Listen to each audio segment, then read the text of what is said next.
like you say, wow, let's enjoy some fun conversation. We'll be shooting the shelf around the nation.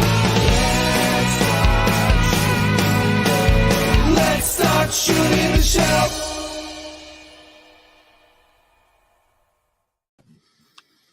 Good morning out there in Shelfland. Hope everybody's having a good weekend or whatever day it is when you're watching this. Hopefully, if you're here in the chat live, it is your weekend, or I don't know. That means tomorrow's the start of your work week. But hey, you get to go out on a bang hanging out with us. So welcome to the show. Curtis, how are you doing, buddy? Excellent. It's been like a whole, maybe 24 hours since you've been on a show at this point. Not quite. Yeah, not quite. I haven't made it a 24-hour period yet. I should tomorrow. Right, tomorrow I'll make it a day without being on YouTube. So, but close to 24 hours is the biggest gap you've had with being being on a show in the past 8 days. So, yeah, feeling good. Get your electrolytes back up. I took a little tiny adult nap today. Not much of one. So maybe like 15 minutes, a little power nap. Nice. Nice. Those are great. When you can control them. Well, power naps usually turn into passing out for 4 hours and waking up not remembering where I am.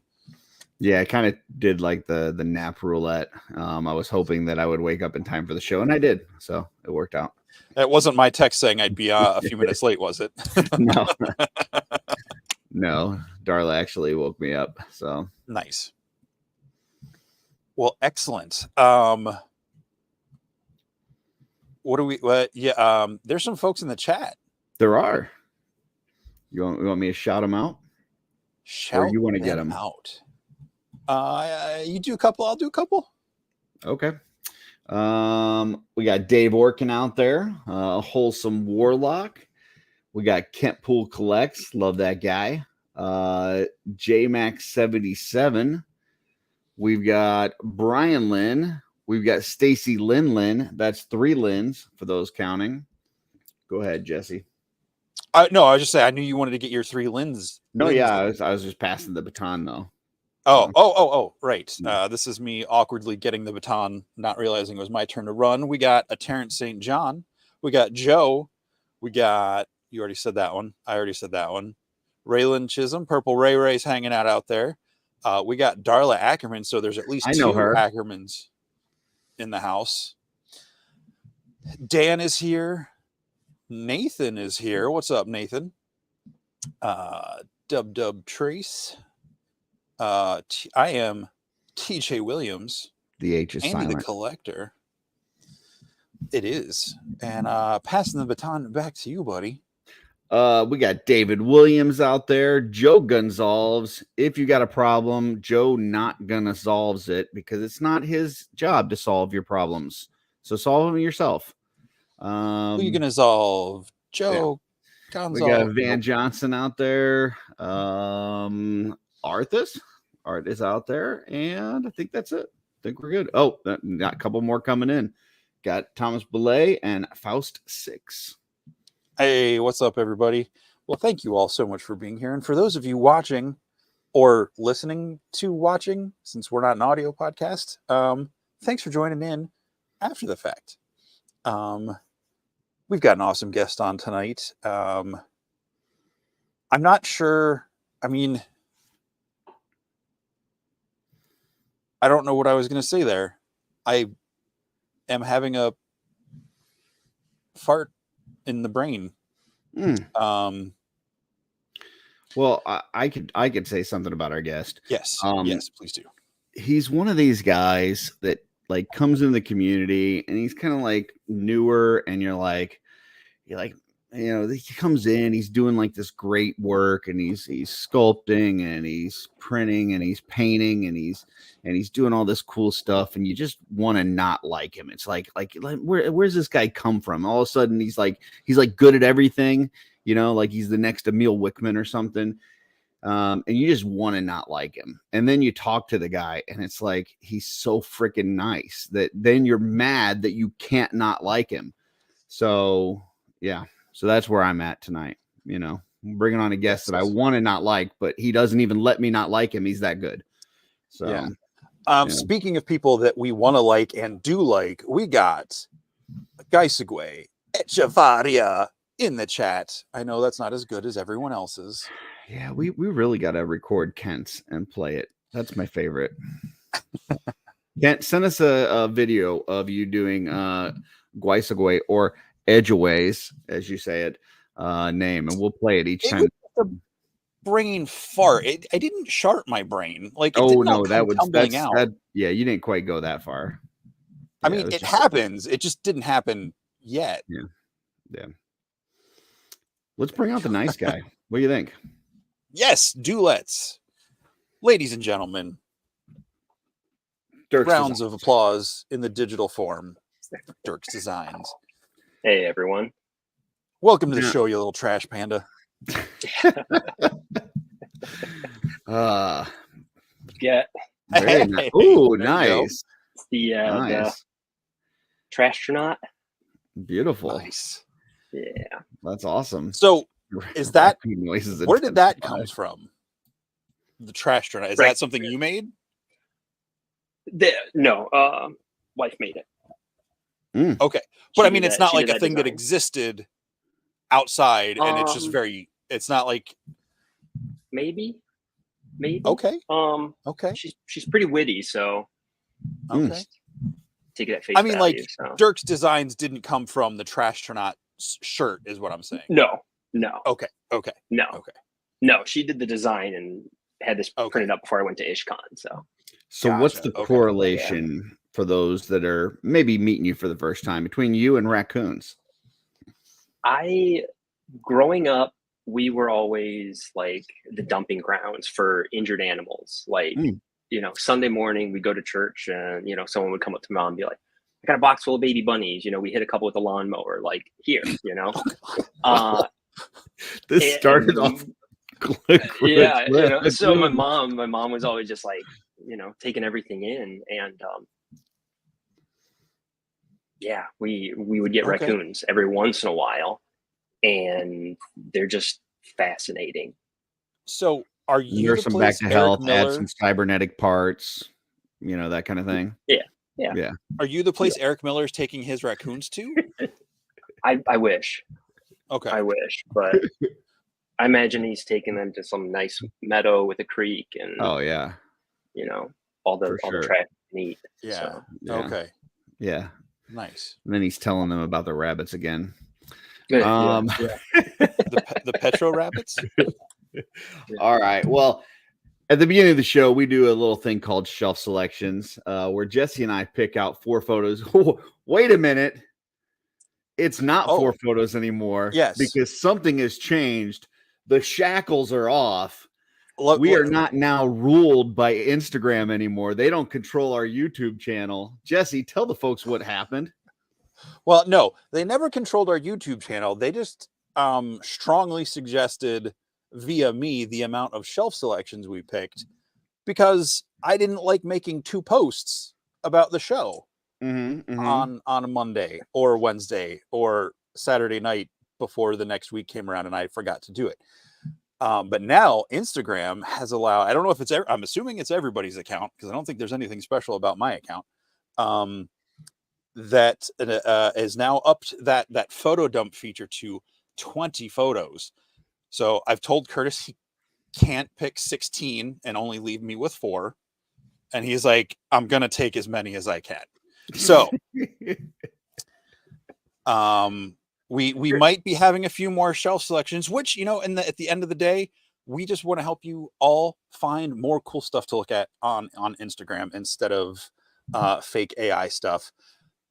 Bad fake AI stuff. Let me rephrase that. The garbage stuff that's out there. I'm not saying all of it is. Yeah. And people shaking things that shouldn't be shooked on the internet for public consumption or political ads. Whatever it is you don't like seeing. So still with Jesse's post, one slide is the review of the episode slide, the picture, and then one is the preview of the next week. So it's really only 18. Now, I'm not saying we're going to have 18 shelf selections every week. That would be ridiculous.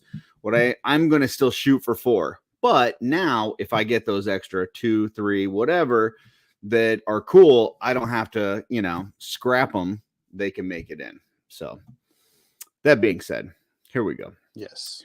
And I'm not going to remember whose is what because Jesse added one and whatever. Dirk had some selections, but I'll try my best. This one is one from me. It's not mine. I know that. This is Manto Maro. And you've got the Conan there. It looks like maybe one of the 5K orcs. And just like this really cool shot of him, you know, jumping up and getting ready to just dunk his ass with an axe. I don't know. It's like major hang time there. But yeah, I just thought this was really cool. I believe that is called the power cleave move. Gotcha. I don't know. That's See, I played a lot of League of Legends, and they had a guy there that would do that move, and it was dunking. So, okay, dunking on him. Yeah. Thanks.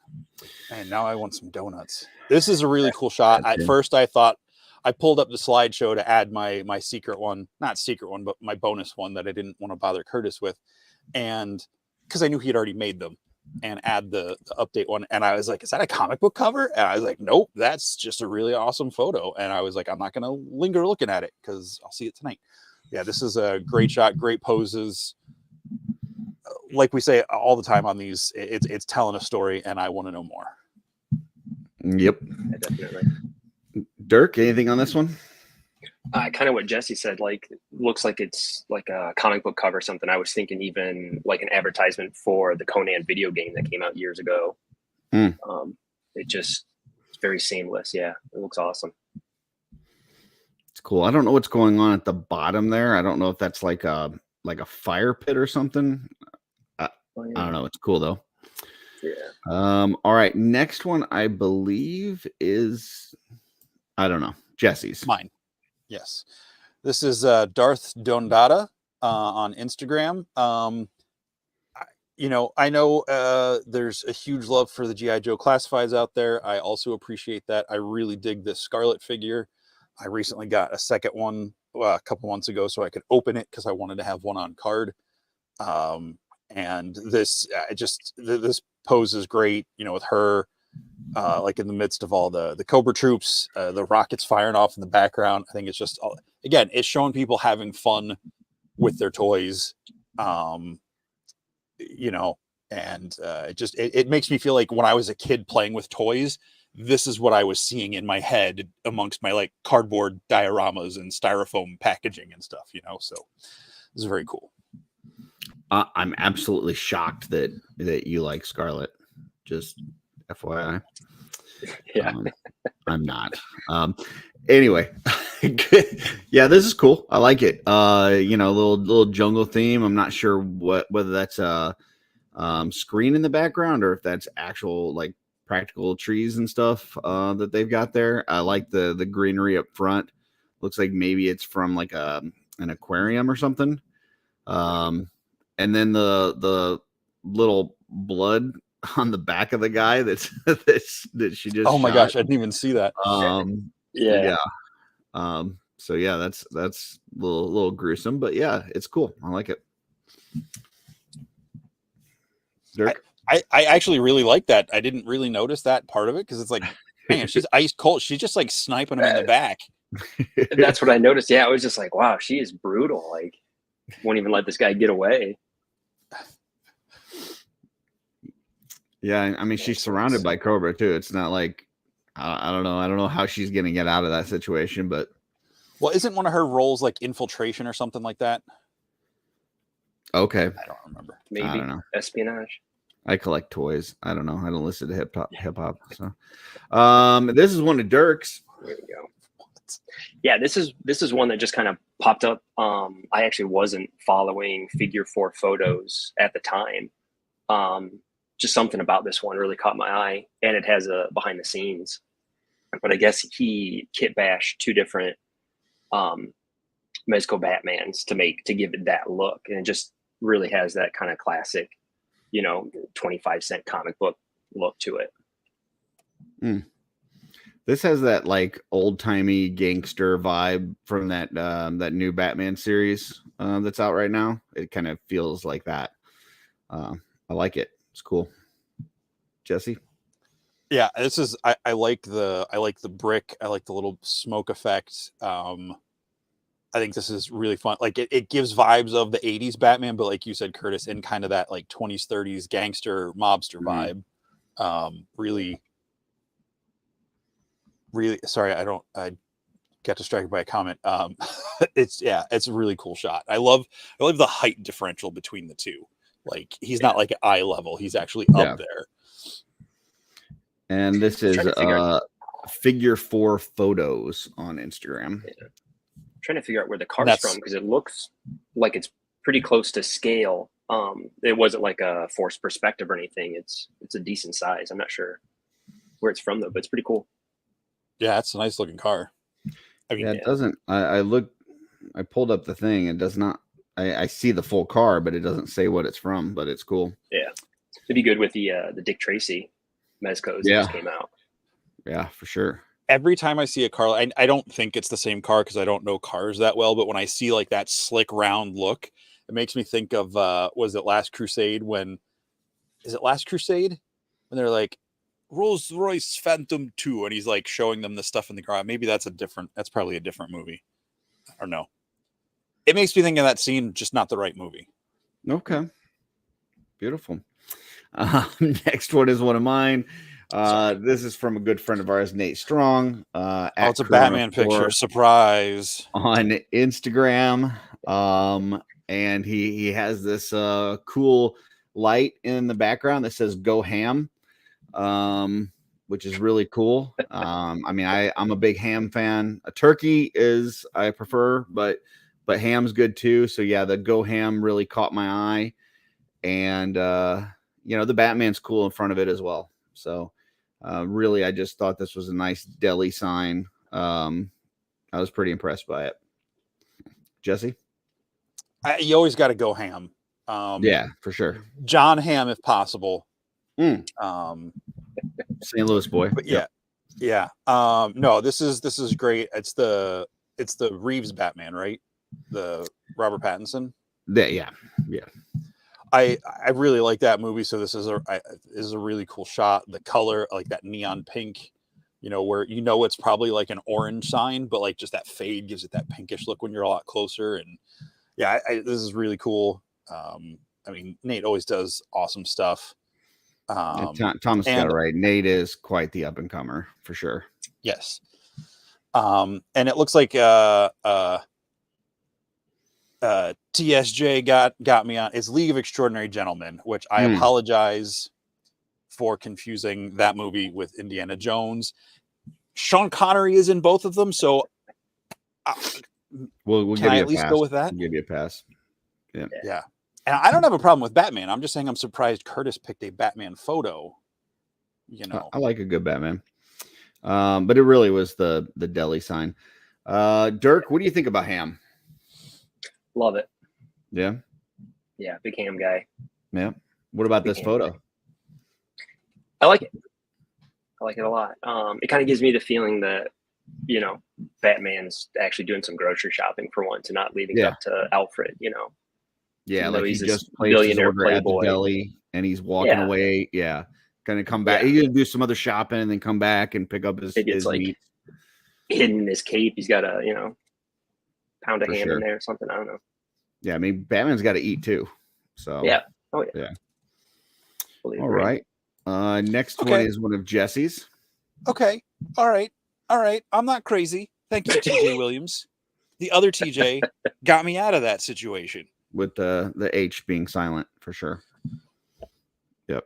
So this is a picture from Toys and Photography. This is a Templar Knight for Mythic Legions riding what looks to be a Balius or modified other mount. I'm not entirely sure.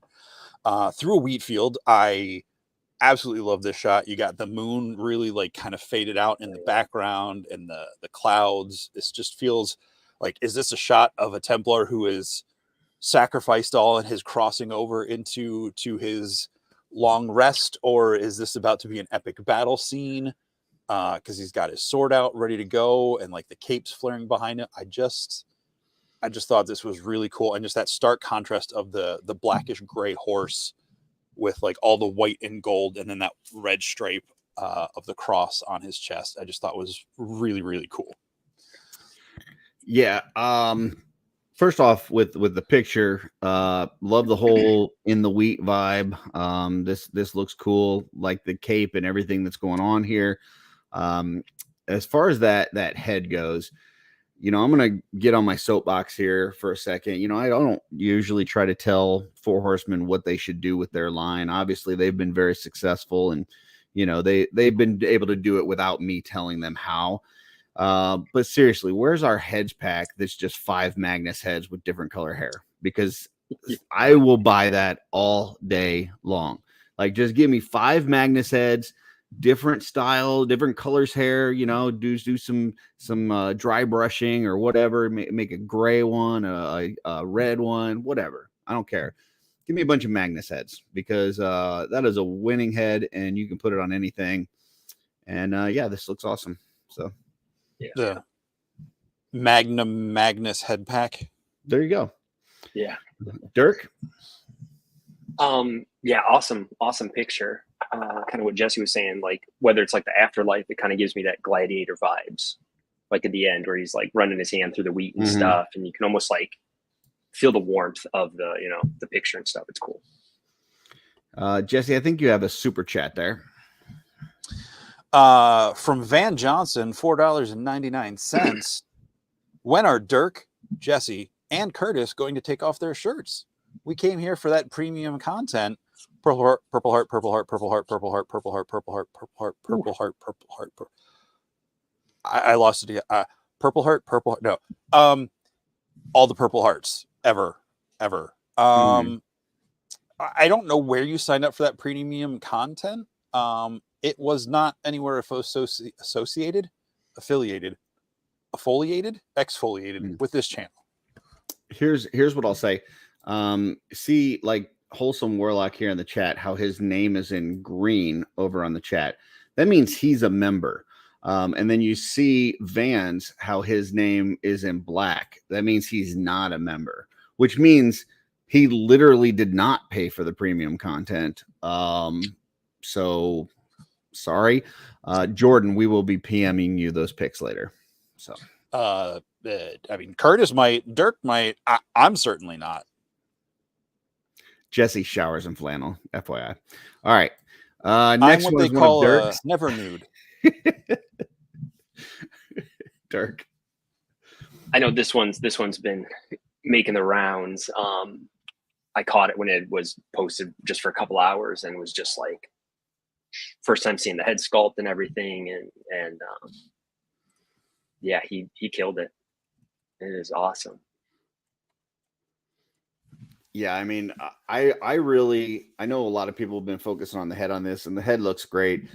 I was really impressed with the armor. He had done kind of a preview shot like the day before he posted this or something, and the armor, it has this like really cool chocolate look to it, and it's got like highlighted areas and stuff, and the armor just really pops the way that he did that. So yes, the head is cool. It's good sculpt.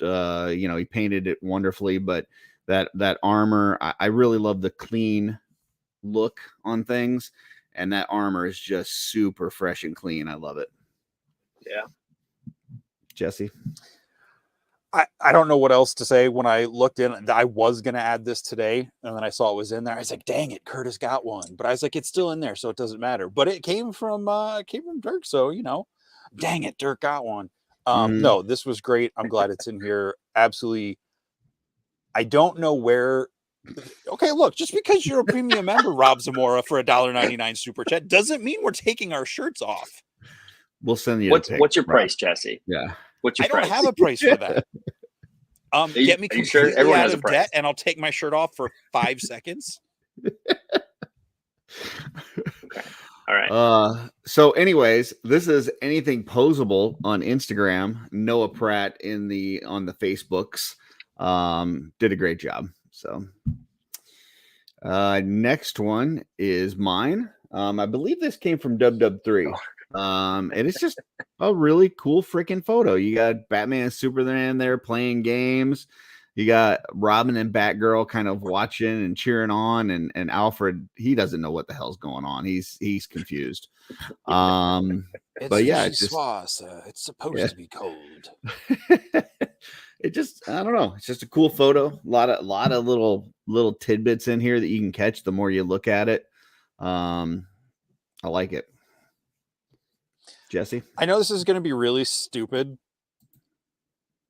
That's my bag, I guess. I love that shelf unit in the background with like the cubes with the angles and stuff. Like I see that in Amazon and shop. Like when I look for shelves, I see those things all the time, and I just think they're really cool. So I love that someone took the effort to recreate that for the toy setup, and just seeing these guys, like especially those versions of Batman and Superman from is it Dark Knight Returns, where they're just so angry and edgy and violent and hate everything and just having on steroids. Yeah. Just sitting there taking up, the space of 5 people on a couch, and just seeing them play video games. And then you got what looks like a dog on the side there. It's a really fun shot. I like this kind of like casual slice of life kind of thing. It's just a fun, nice, refreshing thing to see. Aside from all the awesome epic stuff, it's another one where someone's having fun with their stuff and enjoying it. We've got some dissension in the chat here. Joe says he's a member. Close on, please. And then Gabriella says she supports the shirts off initiative. So, yeah, torn. We'll have to see how this goes as the show progresses. Dirk, what are your thoughts on this one? I love pictures like this where they just throw in all kinds of like little knickknacks and stuff. There's always, like the some patty little wax detail too. you're noticing stuff. Yeah. And even looks Gives like dog there's a bone. Ham sandwich on the plate there. Ooh, in front of Batman. Very nice. Up top. Notice Ham sandwich up top. Yeah. I like the different figures because like the Alfred is, I think, Mattel. Yeah, it's a Mattel one. I'm not sure. I know they just did a new one that came with a Batmobile. Because I was mad because I didn't want to buy the Batmobile, but I wanted the Alfred. Yeah, I think that's so the I one. don't know if it's that one or if this is the older one that was like came with like direct. Yeah, with like different heads. Yeah, I think that's. I think you're probably right. The Batgirls from the Ninja Turtle 2-packs that GameStop had. I'm not sure if that's a McFarlane Robin down below, but it's all very seamless. Like they all work together really well. I think that might be DC Direct as well. I think that was the Robin that came with it's like Robin and Superboy 2-pack. Yeah. I think it was one of the last sets they put out, I think. Yeah. Yeah, you got the soccer ball and a little robot and you got a little Pokeball down front and French bread and you just get everything there. It's cool. All right, let's see what's going on in the chat. Jordan's super chat cancels out Joe's, so he wants nudes. Terrence goes ham. Let's see. Rob Zamora shirts off 7-month member request. And then Jordan also second Rob's motion. So we'll see. Wow. Next shelf selection is Jesse's. This is from Lacerda Photo, also known as William Wallace Harris III, or Dub Trace, as he's known here in the chat. I mean, come on. Do I even need to say anything about this? The Dio's freaking awesome. You got some Carver torches in there, several Carver torches in there. You've got a bevy of bones all sprawled out at the feet of Morgulith, as it should be. I mean, come on. This photo speaks for itself. I don't need to say anything else. See, when I see this photo, you know what I think? How did they get an extra skeleton? That's what I think. I'm like, there's a limit for here. So there's some shenanigans at play. is what I'm thinking. But no, it is a great photo. I love that throne. Really cool look. The whole Dio setup in the background is neat. And then you got some of those Carver custom torches. Best torches around. Can't and get a any Carver better. back wall. So apologies, Brian, for not Very catching nice. that. Nice. Very nice. So a whole And I Carver knew there had to dialing be this. torches. So Oh, there. Okay. Schmurf oh, sent him you an sent extra him one. okay. All right. We'll let it pass. We'll let it pass. Schmurf, I need more skeletons. And Joe says he's been outvoted. So Doesn't matter. This is not a democracy. Dirk, thoughts on this one? I've been loving the pictures that Dub's been putting out with the skeletons. I mean, everyone's been just having a ton of fun with these skeletons, and I finally have them on my desk now. But I finally opened up a couple of mine and was going to keep some like in the box and just kind of let them sit. But I was like, nah, it looks. The more you have, the cooler it looks. Yeah, very nice. Yeah, works well with Spider-Man too. So, just saying. All right. Next is one of Dirk's. Yeah. CJ Easim. Is that how you say it? C. Jessam. C. Jessam. C. Jessam. Aha. Okay. It's an older picture of his, but I saw it and I love it. The motion of like the knights riding in and the wizard just, getting ready to cast some crazy spell. And then the fact that he's on a bird and not a regular horse like everyone else just makes him that much more, oddball in a way, like just, being a wizard kind of thing. That's not just a bird. It's a chocobo. That's a chocobo. Yeah. I didn't when Dirk first sent this to me, I thought the eyes were cool, the little like orb and everything was cool. I didn't even notice that he was on a chocobo. Where do you get a 1/12 scale chocobo? Where does that come from? Amazon. Is it part of a line, a Final Fantasy line?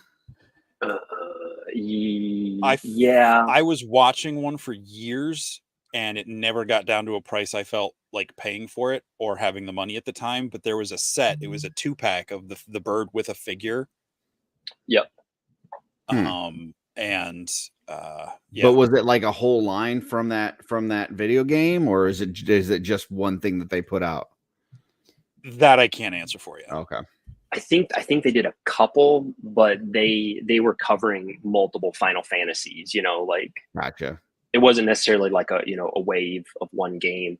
They'd throw a couple characters from, I don't know, some of the older games and then a couple of the newer ones mixed in. So it's just kind of a spread. The chocobo is from Final Fantasy 11 and by itself is $160.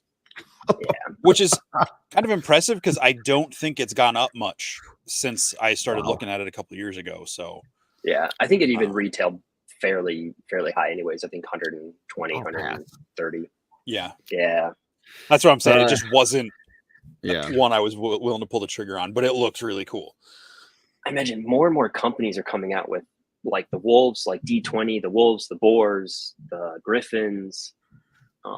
There's that big rhino coming out. Like mounts are getting crazy. I imagine we'll see something along this lines come out at some point. Hopefully. Maybe I'll pitch my bipedal mount from my story to someone to make.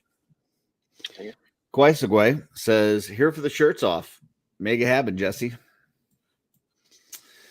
Jesse, any thoughts on this picture? The close off joke is getting to a point where Jesse's going to tip over into beyond setup Jesse. So let's nix that. So is there not a super chat amount that could get you there? I told you the amount. For 5 seconds of me without my shirt on is to pay off all of my debt. I don't think it's worth it, people. Thoughts on the photo, Jesse? By any metric. I think it's an awesome shot. Love the choke. I love that the wizard is kind of still while the rest of them are charging in, like you said, Dirk. They're rushing forward. And I love that they're all, kind of like not basic knights, but they look like maybe the red shield soldier knights. But they're not like character. They're not, unique looking. The focus is all on not Calazier, That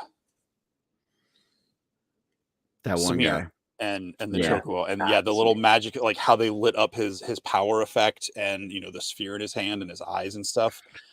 Really, really, really cool. Amen, Paul. Way too many requests from men to get other men to take their shirts off. I thought we were here to talk toys. There you go. Look, Legion's cast. That was a magical special moment on Legion's cast. Let them have that. That show needs all the help it can get. Wow. Wow. All right. This one's one of mine. This is from our good friend Anthony at _Toy Forge. He's got his little dwarf in the boat there, and he had a couple shots with it going downstream, and then all of a sudden, out of nowhere, tentacles. We don't know what's going on, but it's getting scary here. Not sure what's going to happen. I'm a little worried for him, but love the little boat. Love the shields on the side and stuff. Yeah, it's just kind of a cool shot. Jesse? I see tentacles and I immediately like scroll past because I know where this is going. And neither way is good. No, this is great. I love this is a fun custom. The boat is cool. The soft, like it's just, I think that's like an Arazak head that he's cut into the Orc Grunt helmet. It's just a lot of, again, you can clearly see Anthony is having fun building this stuff, constructing, and the fact that the boat's floating. I mean, come on. I mean, maybe it's wedged on top of a rock and it's some trick photography, but I love it. It's awesome. It's really cool. No, I've seen him do a few of these where it actually will float down the stream. So I believe this truly is a floating boat. But anything on this one, Dirk? Yeah, just the part usage is awesome, where he also uses the axe heads for the oars. You can kind of see it behind the torch there. He's got one of them, and then there's another one off to the side. Oh, okay. And then, yeah, just how he kind of can't bash the dwarf head with the orc helmet and stuff is really cool. Yeah, that's cool. Yeah. Next one is Jesse's. Okay, this picture, first of all, Nolan collects. Nolan.collects on Instagram. Great website or Instagram page, cool YouTube channel. Nolan's a cool dude. And this photo, again, it's the new Skelly Builder 2, awesome figure. And the fact that he got it in like that classic, at least 80s. I don't know if it goes back beyond the 80s, but that picture of the cat, hanging onto the tree branch, like hang in there. Like that's what this is giving me. Like, how did he get up there? Why is he up there? And it just hanging there with his sword, waiting for something to happen. I mean, if he falls, he's not going to hurt himself, right? There's no muscles to feel the pain. But yeah, I just thought it was a fun shot. And again, that clear, white, bone white figure against the trees of the background. Everything is just really, really fun shot. I like to think that this was actually a human soldier that was just hanging there waiting for his friends to arrive, and it took a really long time. And then he slowly turned into a skeleton because he had nothing to eat. And he's just still hanging there. So that's kind of my take on this. Okay. Yeah. Dirk? It's a great picture. I want to say Nolan, he was on vacation for his anniversary with his wife and brought, I think, a Valiant Knight in this. And he had a couple really cool shots with a Valiant Knight as well, just like in a windowsill.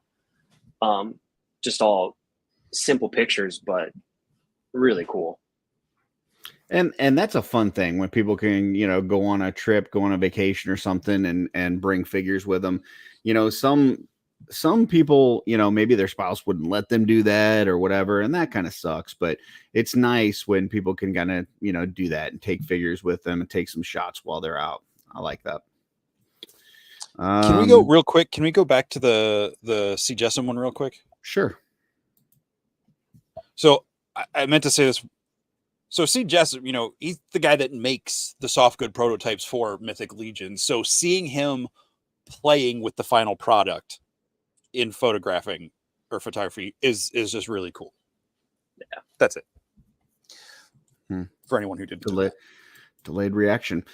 This is my next one. This is CB Make on Instagram, which is Brian C. And first of all, did a great job with the paint match on. I'm what I'm assuming is an engineer that he used there, but those parts are on some other figures as well. But then his little jetpack that he has that goes with it. I don't know. I really like these two together. I think they work. So yeah, just, A, great paint match, B, great part with the rocket. And I love these two kind of back to back, like they're getting ready to, take off and, whatever, put a hurting on somebody. So they're not job, part Brian. of the Red Jets. They are the Red Jets. There you go. Yep. Yeah. Sorry, I cut you off. You said great job, Brian. Yep. Yeah. This is great. Brian always kills it. He's got such an imagination, and being a sculptor and a printer, like he can just whip stuff up, and do stuff that like just out of left field. Sometimes you hear, oh, I'm working on this, I'm working on that. All of a sudden he's just like, oh, boom, here's this really cool thing. And if you want to see more of Brian's stuff, make sure you check out Table 10 at Legion's Con, the Just Shelve table, where Brian will be stationed with a lot of his stuff.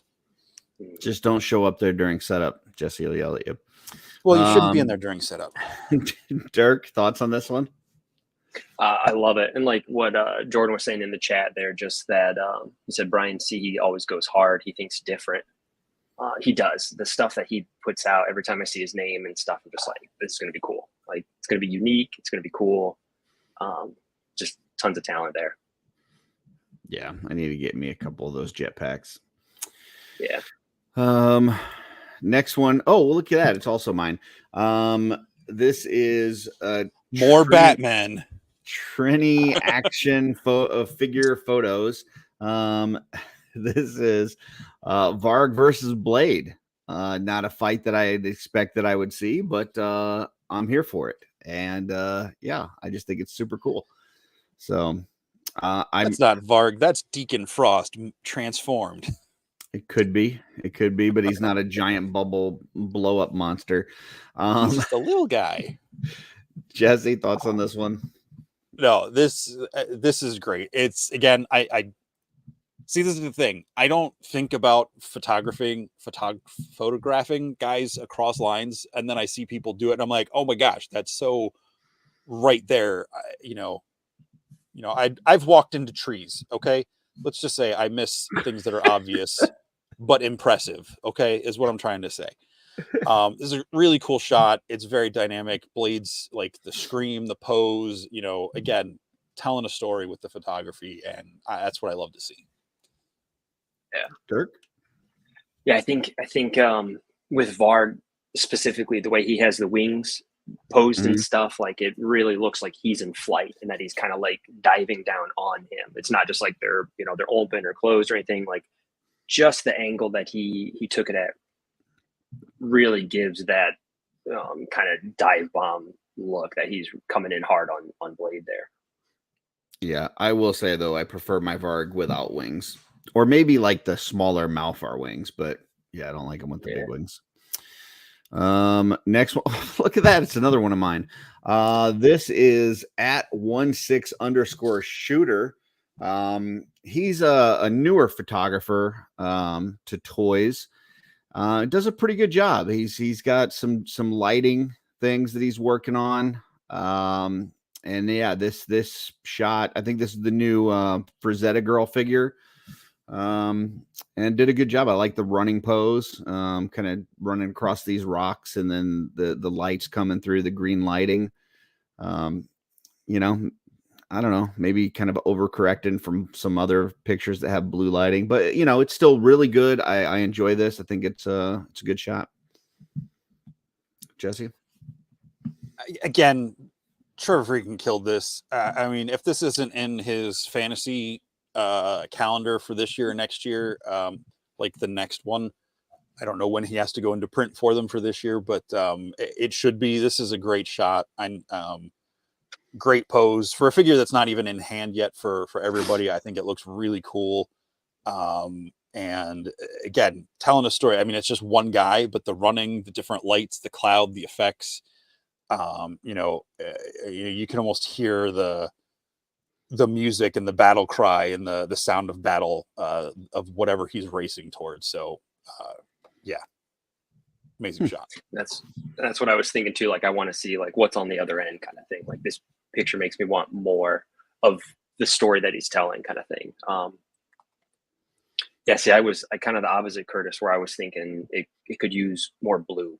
A little more blue. Yeah, I could see that. Yeah, the yellow, kind of a lightning. Yeah, green and all, but yeah, blue would have been probably like a lot of blue from the bottom, like yeah, the under blue, accentuate like the abs and stuff, like all 12. Well, abs there. Well, that's what I was thinking. He's got like 20 abs or something. Like, hey, save some of those abs for the rest of us is kind of what I'm getting. I mean, hey, it's clearly just Zac Efron playing a Norse character. I mean, if you've seen the Baywatch movie with him in it, that's totally what his body looked like. Gotcha. All right. Well, the guy must not have drank water for a week before that shot. Save some for the rest of us. That's it. I'm guessing this is Jesse's. Is this the last one? I didn't put this in. Oh, one of mine didn't go through. Interesting. Unless you put it in the wrong order. Maybe there's another one. No, I didn't see it. No, I should have put this one at the end. Brian Carver, I apologize. I thought I sent one to Curtis. Maybe I didn't select it when I sent my picture. So I'm not blaming Curtis. I'm saying I thought I had one of your skeletons coming down the hallway you've been working on. And I thought it was really cool. So I apologize. My fault. But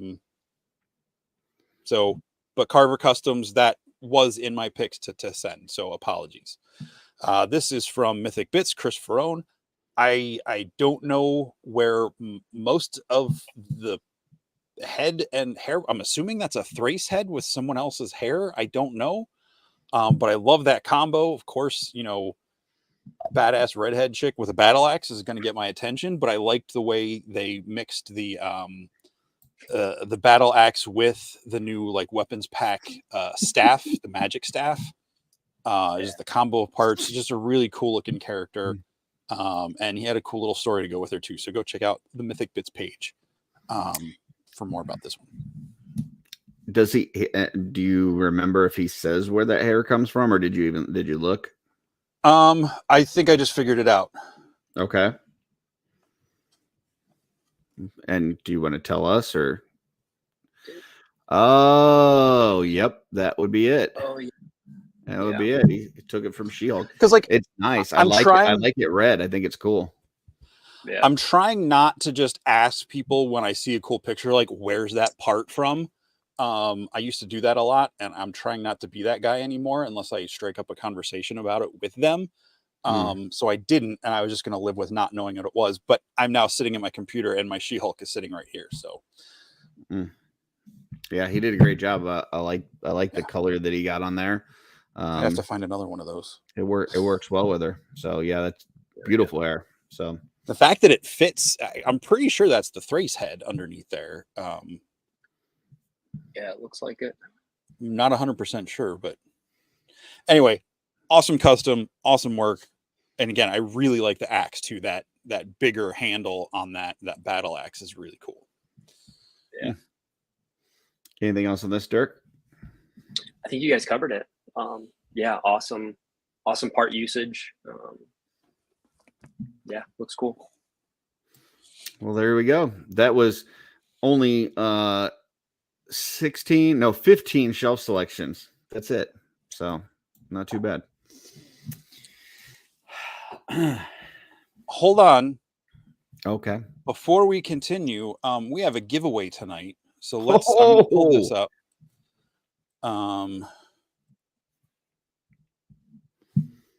I can find the right thing to share. So I'm going to pull this up and share the screen. Folks,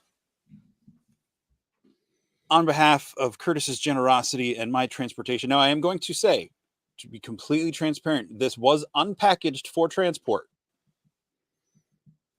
It is intact. It has all its parts. It's back in its original Skeleton Builder 2 packaging, but it was taken apart for transport because it was tight riding the vehicle. This is the Skeleton Legion Builder 2 going up as a giveaway tonight. Beautiful. With the hashtag We've talked about meatless men. We've talked about bone boys. So how about we just sans flesh for our hashtag? Because, you know, I got to make it awkward. Okay. So we'll let that run for a little bit.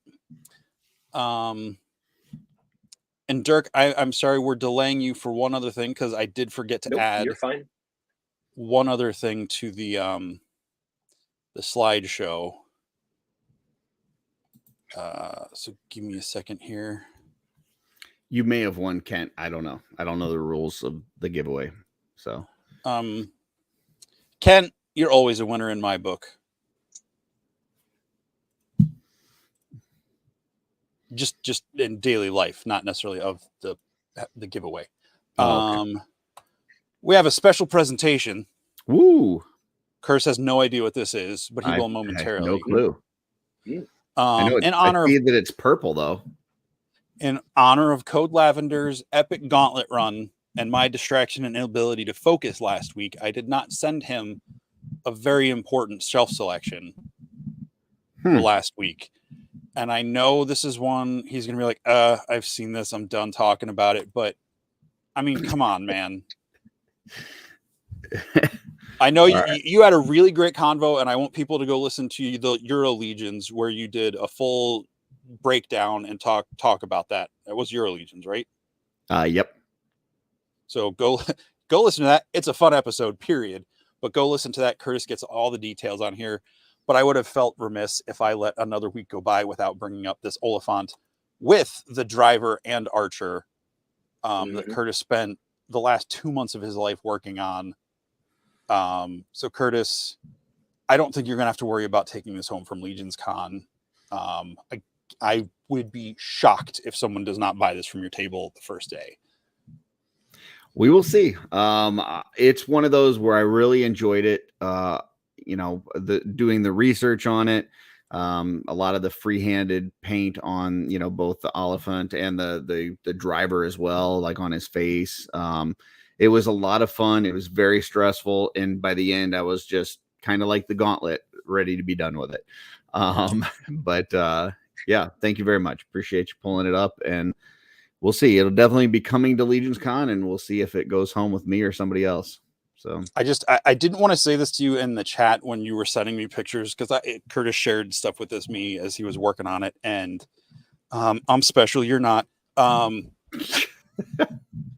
He would send pictures of like the scene from the movie along, and I guess I haven't talked about Lord of the Rings enough, but he was showing me, you know, references, and it's like, no, I get it. Like, I know exactly what you're doing, and you know, the whole way you built the backer to the driver with like the shield and the bow and all the things. You used parts from Mythic Legions for almost this entire thing, I think, except for 2 custom heads and the twine and the soft goods, right? 3 heads and a chest plate, and then the twine. Okay. So the soft good was the Headless Horseman cloak. Oh, that's right. So, that's right. So yeah, but yeah, just the twine, 3 heads, and the chest plate, and the one head, even though it was 3D sculpted by Emil, it was really just like a head. I think it was just like a bald headed character, and then I sculpted the kind of wrap around his head, nice. the archer. So that's awesome. Yeah. And then on the driver for his head, I added like the bumps on his head. I don't know what that is, but they've got like these bumps under their skin on their head. And so it's I added it's like Killmonger in Black Panther. It's like a scarification. Usually it's like a little bit of bone or stone that they'll put under the skin for like similar purposes as tattoos. But yeah, I added that as well. So yeah, that's awesome. Yeah, I can't wait to see that in person. 100%. So you killed that, Curtis. Amazing job. And using the banners the way you did too. Yeah, just freaking genius. So thank you. Appreciate that. All right. So we're going to let that giveaway roll for a little bit. So hashtag sans flesh. All right, Dirk. So we know a little bit about where the raccoon comes from. Mm-hmm. What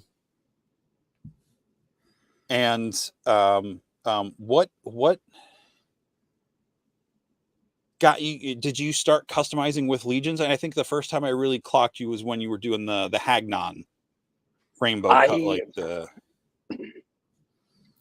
I started customizing when I was 8 with Power of the Force, like Kenner figures. Oh wow! Okay. I had an extra Boba Fett and Greedo, and I chopped off Greedo's head and hands and glued it on my Boba Fett body. Painted them up red and stuff, which I actually recently found it, like the first custom ever made. So that was really cool. It's boxed up right now, but it's one of those things I got to get out and just kind of display it somewhere. But did that as a kid, would paint up like my old G.I. Joes and stuff, unscrew their backs, swap parts out and stuff. Then I got really big into Lego, like customizing Lego. Okay. Did that for a few years and then just kind of kept going up in size, I guess. Did the vintage series for Star Wars, did a ton of those. Then moved on to Marvel Legends and then into Mythic. I got my first Mythic 2018. Oh wow! Okay. Got some goblins. Those are the first. Bought like 4 or 5 goblins off of someone on Instagram, and as soon as I got them, I was just like, I need more. The Legion builder or what goblin?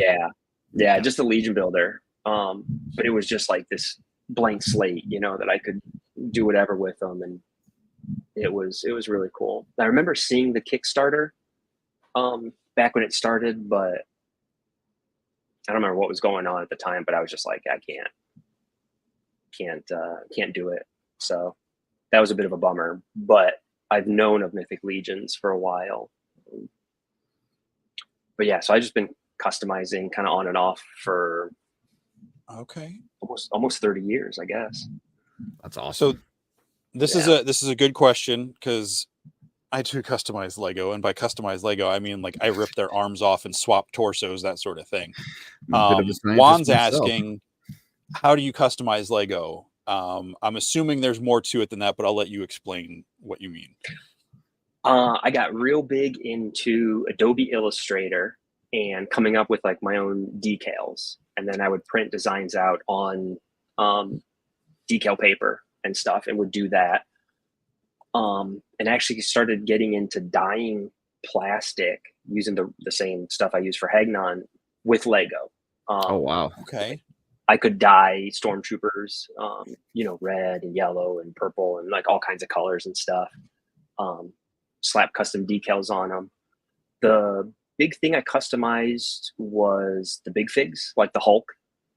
I got a bunch of the Hulks, and I did a ton of different characters because they had them in the video game, like the different Lego video games, and like the knockoffs were just starting to come out. But I did probably 20 different big fig customs and stuff, and would sell them on eBay. And yeah, so there's a few different ways to customize Lego. That's awesome. I'll say one more thing about my Lego customizing. I made a jewelry box for my mom out of Lego, and I did the horrible thing that I still feel ashamed of to this day. I wrote on it with Sharpie. Yeah, I thought you were gonna say you glued it together. That's the no, sin of no. I Lego. Yeah.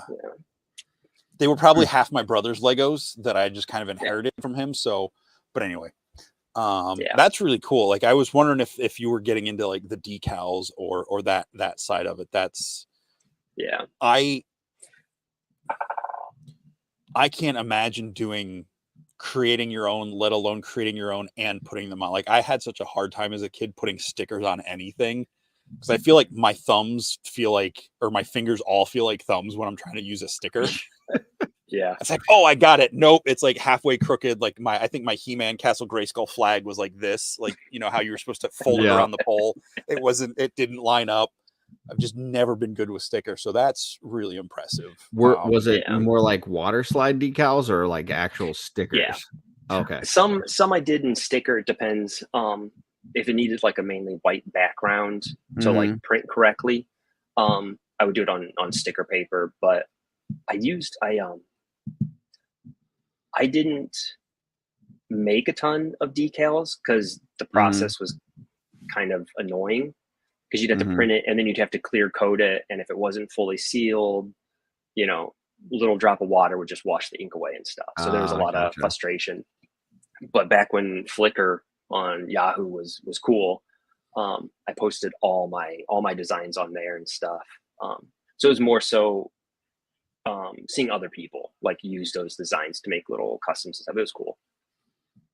So question about that. I've loved Lego my whole life, but I know, you know, there was a period in like college where I wasn't able to like collect as much, and they really upped the expressions and details on faces to what they are now, where they've got, you know, the little reflections on the eyes. I'm assuming you're a little bit younger than me, that, you know, you were probably seeing more of that change. Do you think especially being a customizer, did you see maybe that as a response to what people were doing? Like they were trying to keep up with it, or? I think maybe there's a part to that. I think also just because they were getting so big into licensing, you know, where like the first yellow skin tone Star Wars characters, you know, everybody had the same face and stuff. And I think as that, you know, kind of saved, because I guess Lego almost went bankrupt years ago, and it was like the Star Wars line that saved them. Now they're like the most profitable toy company ever. And I didn't know that. Is that what you were laughing at? Yeah. Oh boy. I feel like there's a story here. Is this a story we can hear? Maybe, I don't know. Yeah, I guess a robot vacuum ate one of my Legos that I left on the floor. Whoops. Is this someone you know? Yeah. Okay. This is the significant other. So. Okay. Yeah. Okay. Yeah. They Dirk's just now finding out and trying to keep it all together. Was this like a week or two ago kind of thing, or no? Yeah, it must have just happened. So he's just learning about it and trying to hold it all together for the show. Yeah. Well, I'm glad you saw it before I pulled it up as like an yeah. Also see that we got a new member, Stephanie Orkin became a member of the channel. So nice. Thank you very much. Yeah.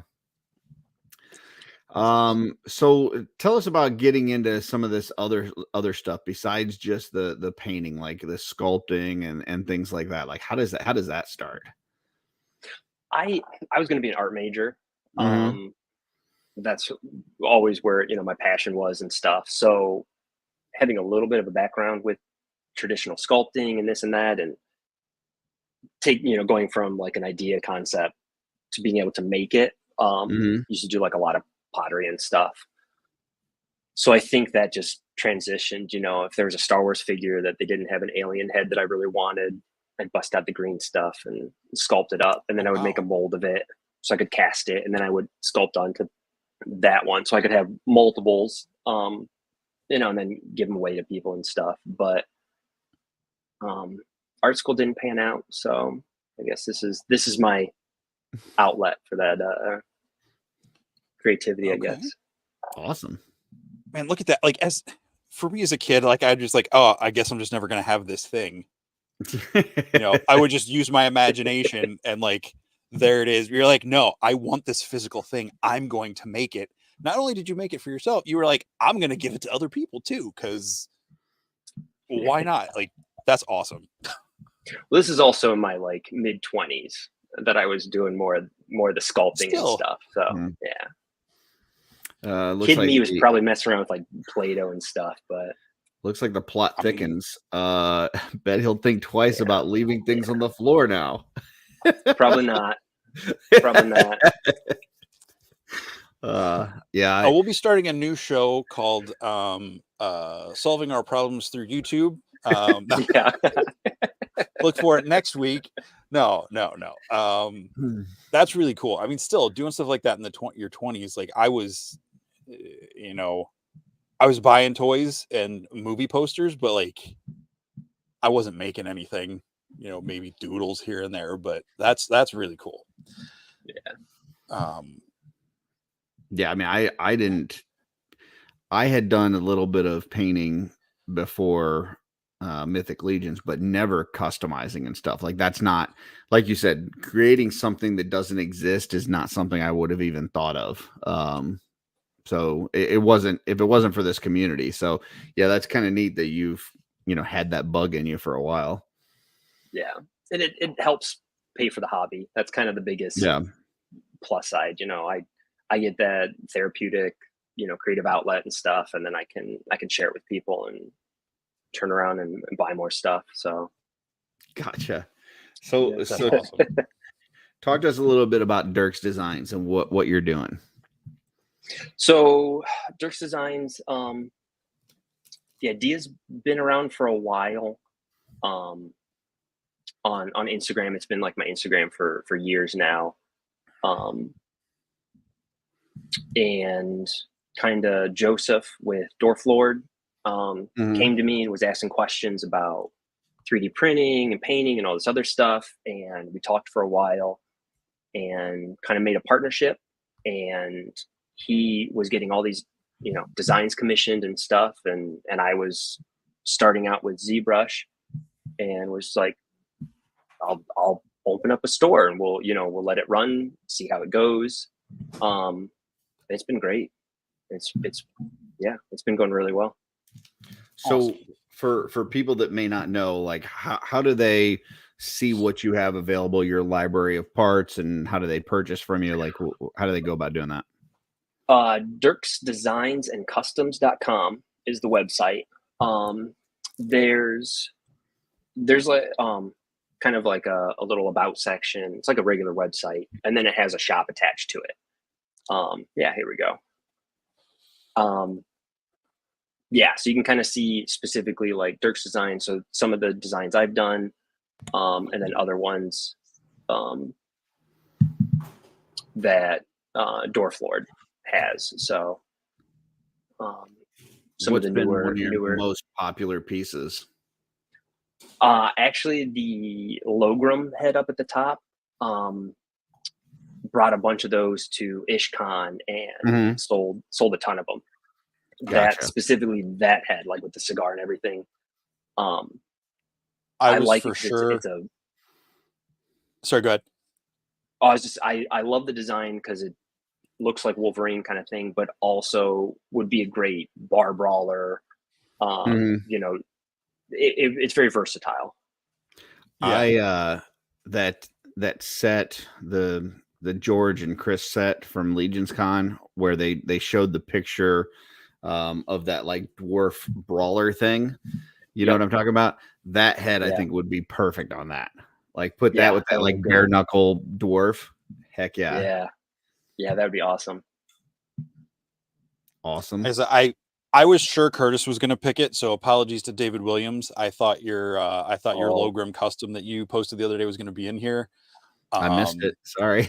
I just saw those. Yeah, awesome. Where he's got awesome he's built on a dwarf. He's got that head, or is it? He's got that, and there's one with the helmet, like kind of.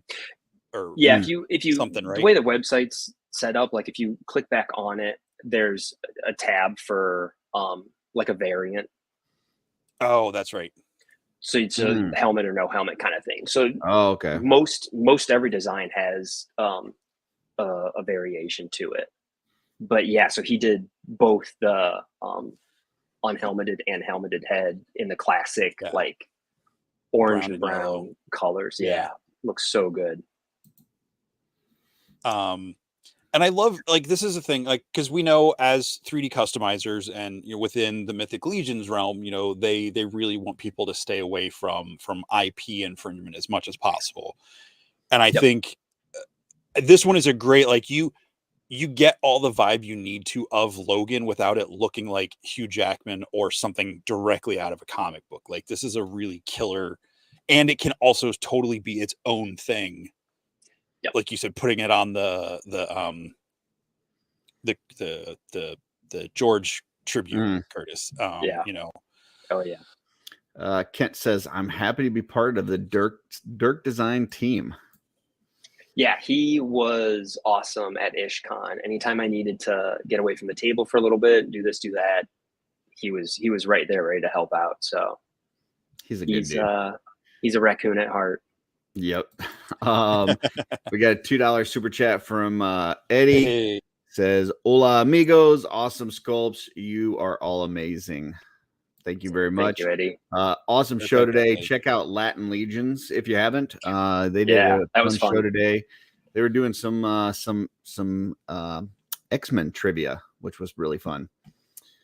And then Gabriella says, for real though, dedication, attention to detail, passion, and creativity that Dirk puts into his stuff is astounding. What goes behind the scenes is pure magic. So I would say that's the most super chat we've ever gotten. It's just a super chat. That's what I mean. Yeah. Let's see. Steph says, save me some skulls, Dirk, by not selling them all to Brett. Yeah. I'm gonna bring like a separate little showcase for Brett and just be like, here, but then I'll bring a bunch of others. So don't sell them too many painted ones. That's my job. That's how I'm making a living. Yeah. Getting part swaps. I'm not sure if you caught Legion's cast this week. There was a lot of Curtis content this past week. But on Legion's cast, I was able to ask questions of the three hosts, Len and Emil and Steven. And I tried to give them some tough questions. And one of the questions I had asked, I was asking Len, besides Wolf King Customs, who is his favorite third-party company? And he said Dirks Designs. Yep, so that's from the Wolf King himself. Yeah, I really appreciate that. Len's always been super supportive. At ZoloCon last year, I had my little dwarf custom that had a head that I had designed, and he was, really liked it. Had some, super constructive, critiques and everything, and it was great. Awesome. Yeah, I really appreciate. It's nice to see people play in that space, because it's like, there doesn't have to be, this animosity or whatever. Like, no, there's enough room for everybody to play, and I think that's cool. Yeah.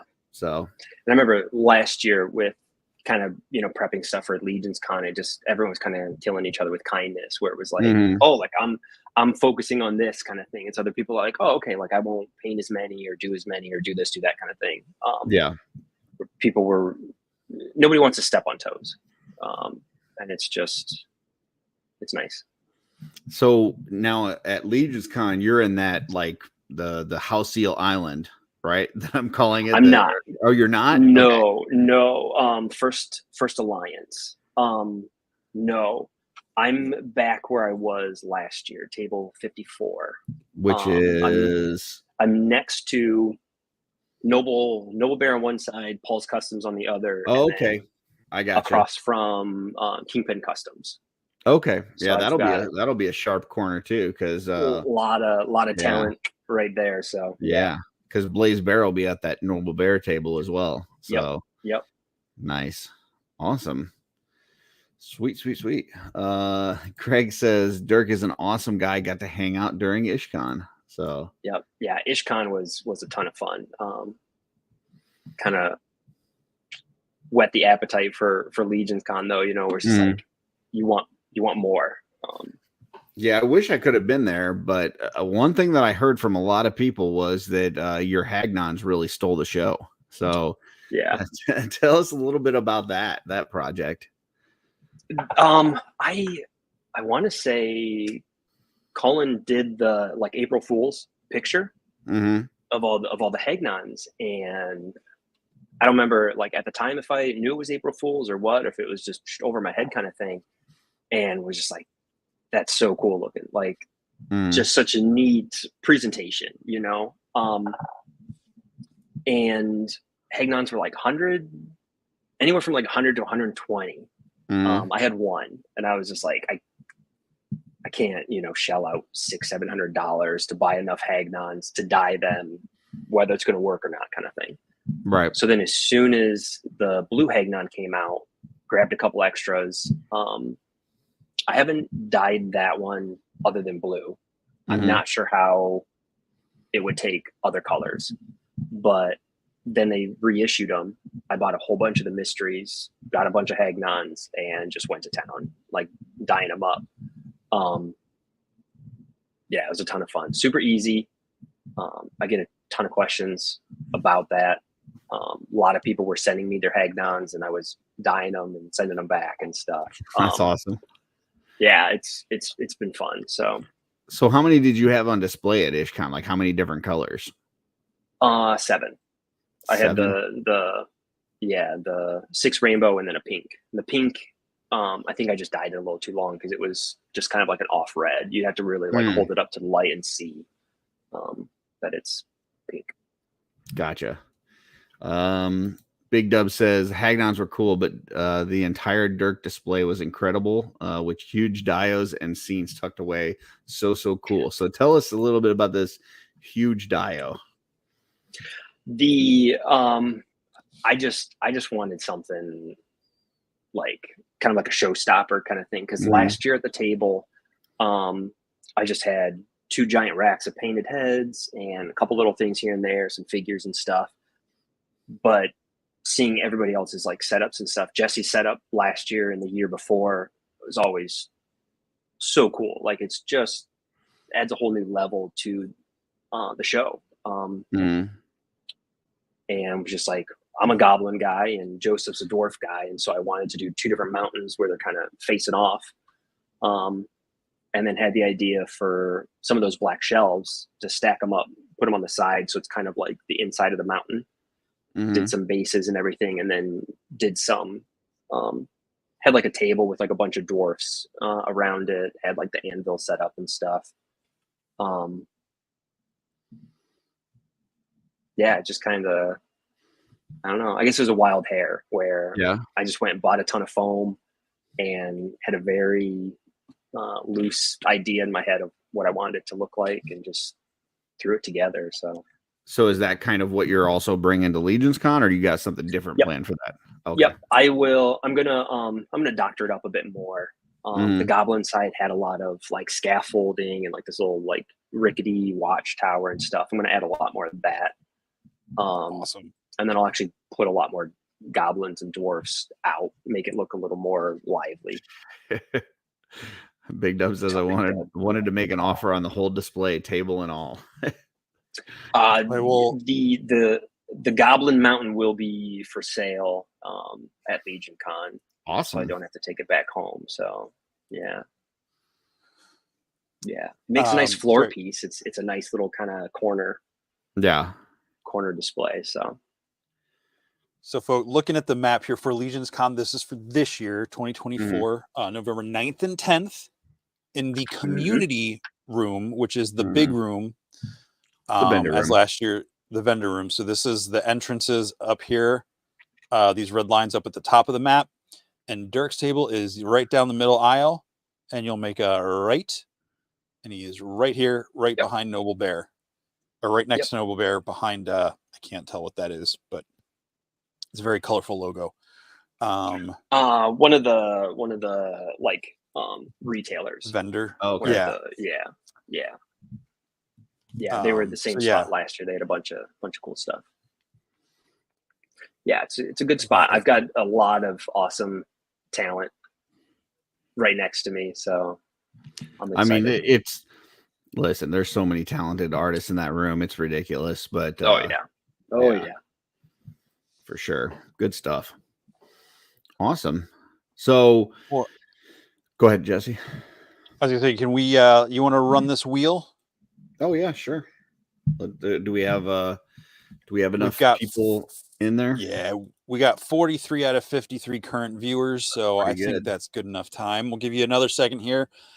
Sans Flesh for this Skeleton Legion Builder 2 that I'll send out to you this week on behalf of Curtis. I noticed that skeleton doesn't have his shirt on. We'll spin that wheel in 3, 2. Well, you might want to One. share your screen. Oh, so people can see. We're just gonna pick a winner and tell you that we spun it. Yeah. I thought I already pulled it up. Hey, Ah. Faust 6. There you go. Nice. Congrats. He I love that your won- icon. Go ahead. I was just that he won on Purple Gang last night. He won a That's bunch of right. goblin heads from me. Oh, nice. Yeah. Nice. Well, look at that. So, Faust 6, you just got to keep watching anything that Dirk is involved with Yeah. and Just gonna keep winning. entering. Yeah. Yep. All I Whether do he's is win, on win, or win, no contributing matter to what. it, or yeah. So make sure you do that. So yep. Reach out to me with your info, and I will get that out to you this week. And also, I gotta say, I really love that icon. I can't really tell what it is, but I love it. Kind of looks like a color wheel that also looks like the standard shield for Mythic Legions. But I'm not saying that's what it's supposed It to be. looks But to me like the board from Trivial Pursuit. Either that or trouble. Yeah, Maybe. that worked. Maybe It. little bubble thing in the middle.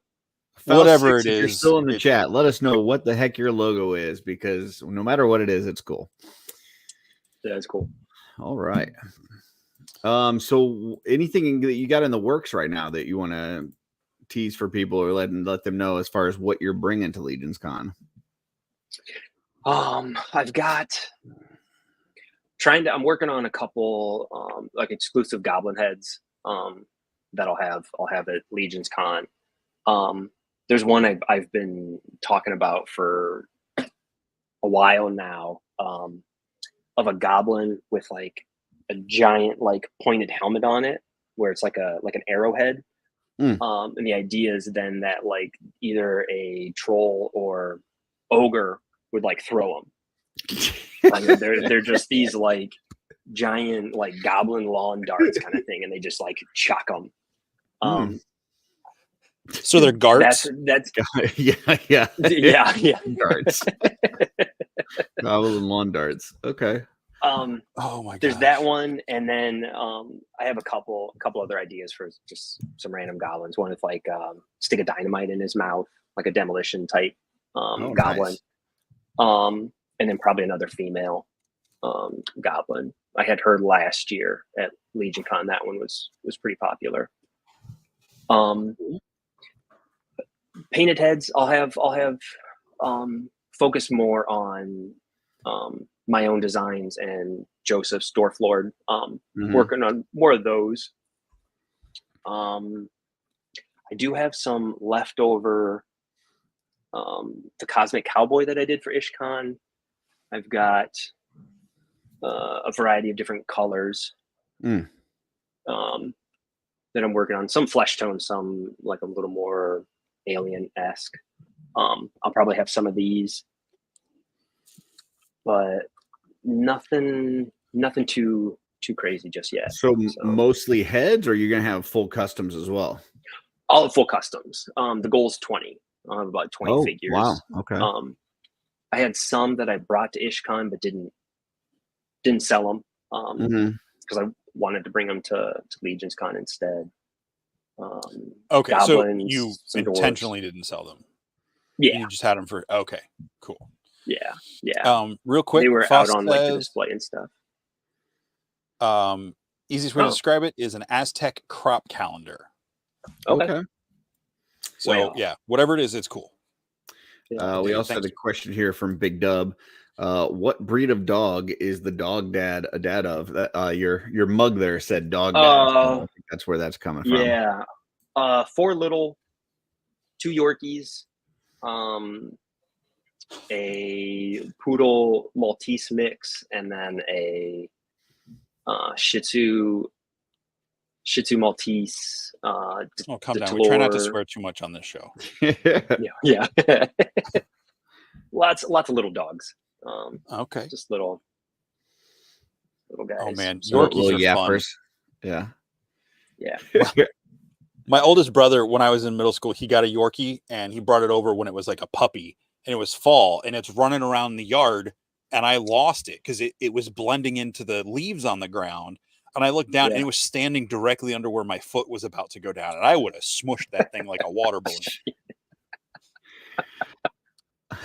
Not they love getting underfoot. So yeah. Well, so I wanted to. Jesse had asked before we went live tonight, and I've got to ask there your paint setup that you've got next to you there. Is it always that clean, or is that because you were going to be on a show tonight? No, I just built the desk. I just built the desk a couple of days ago. Yeah, and just got these things in from Amazon. They're a pain though, because being acrylic, they're covered in plastic both front and back.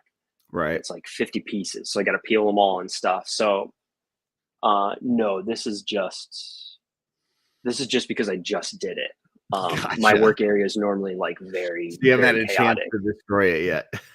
yeah, but I find that I like that kind of controlled chaos where I've got a mountain of half painted heads here and this and there, but I know where most everything's at. So do you try to like, and maybe it's just, my own mental illness or whatever. But like, I cannot move on to another project unless I put everything back where it goes before start. Like, even if I'm going to use the same colors, like let's say I'm working on an orc and then I'm getting ready to work on a goblin and I'm going to use almost the same color scheme, I still have to put everything back and then start the new project. Is that just me, or is that something that other people do as well?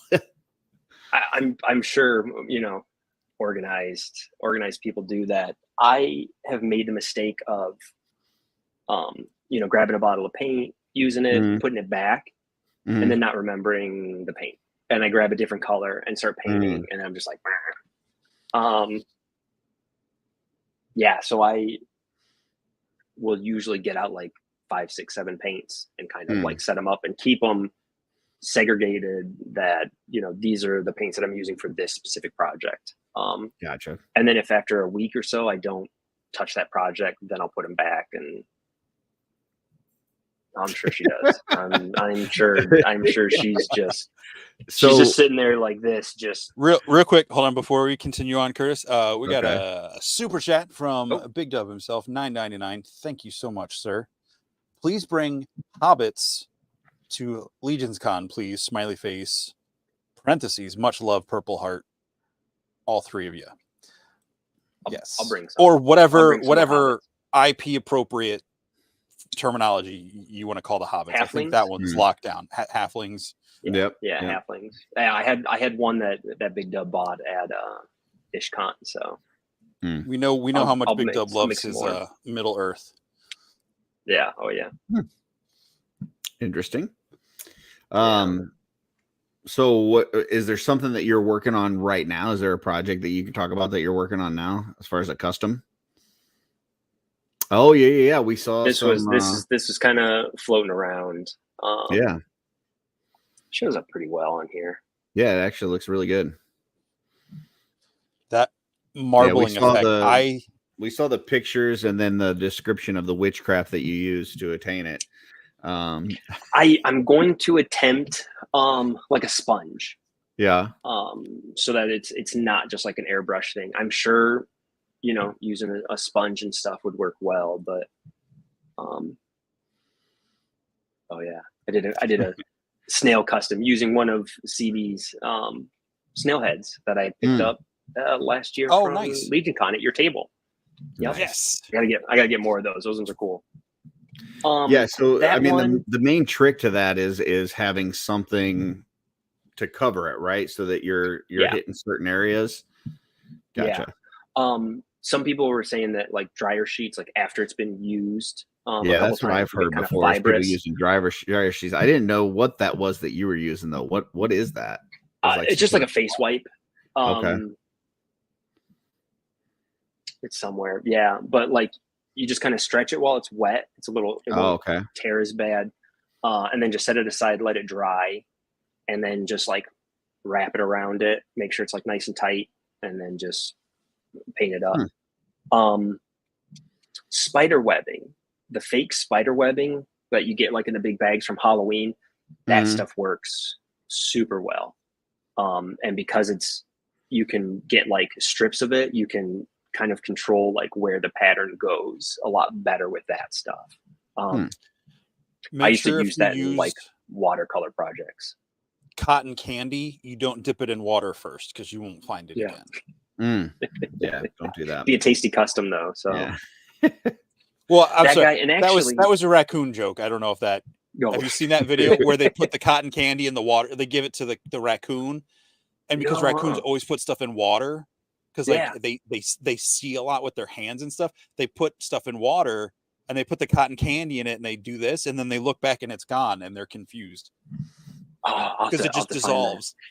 We used to, when we'd have these baby raccoons, when we would kind of teach them, we had one of those plastic kiddie pools. We'd go down to the river and we'd catch crayfish, and we'd put 5 or 6 in there with some rocks, and they would hop in and they would flip the rocks and grab the crayfish and eat them. Like it was kind of cool. But yeah, like everything's with their hands.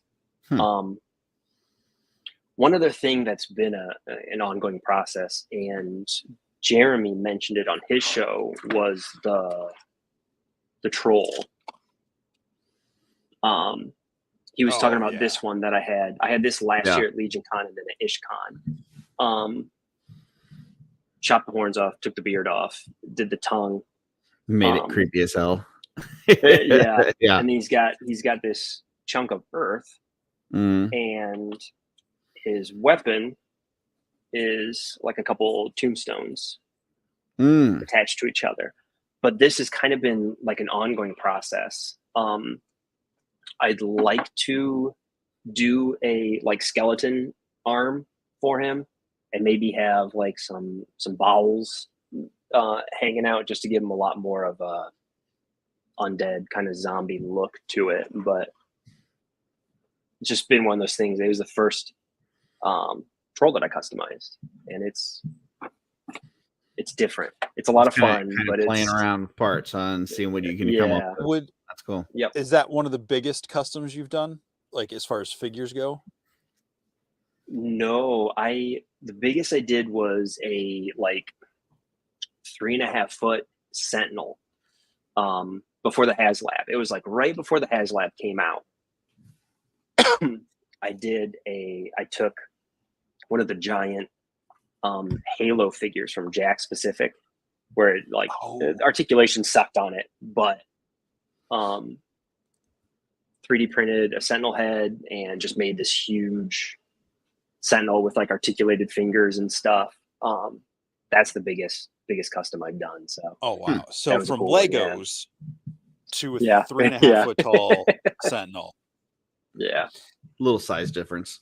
Yeah. So at least the Legions bring it more down into your wheelhouse. Yeah. Yeah. It's much manageable. So closer to a Lego than a giant. Yeah. Yep. So what about like your collecting? Do you pick up customs from other people? Is that something, or do you just get what's in the line, or what interests you as far as collecting goes? I've started picking up. At first, I started trying to just get custom goblin heads from everybody, so then I can throw those on all my different goblins for display. Definitely plan on picking up some full-fledged like custom figures this year. But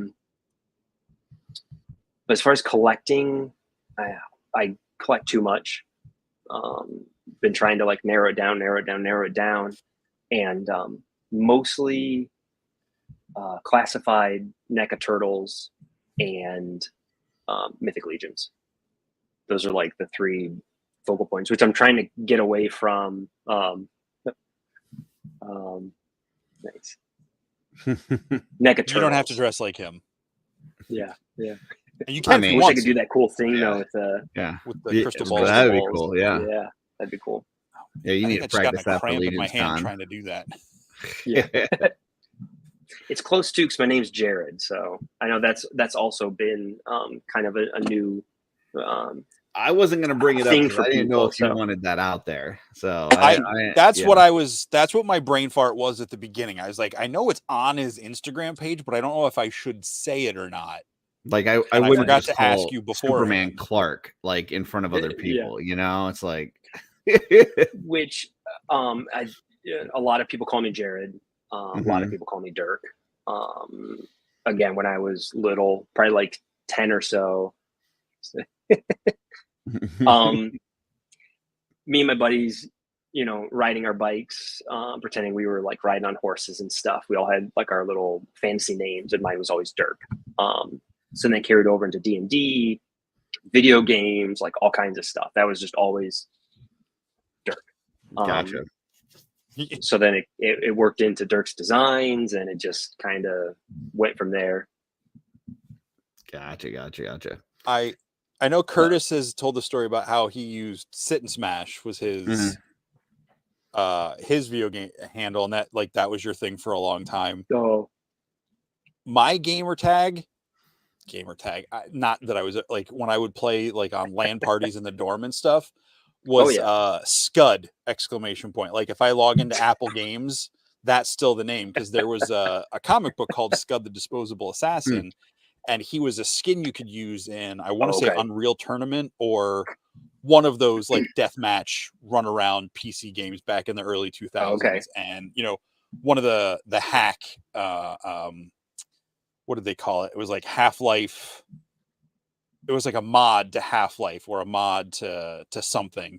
So you could, that was just my call sign. But yeah, I've never used that anywhere else. Scud. Yeah. That's gonna stick now.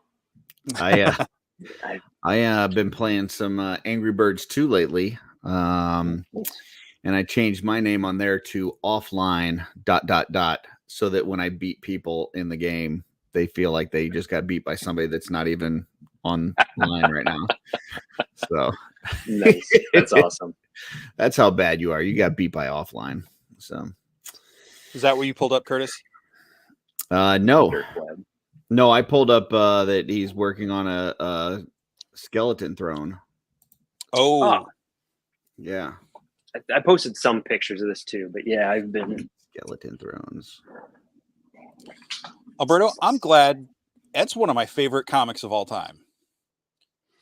That's cool. Curtis, try not to be impressed. Trying to play it cool. You're just like, that's cool. Well, I'm trying to look at it because it's no, I know. Is that's something you sculpted? I 3D printed a ton of skulls, and then it's just the pink foam, and then cut it up into pieces and stuff, and then did a mixture of paper mache. So the whole thing's not 3D printed; it's just the skulls that are 3D printed.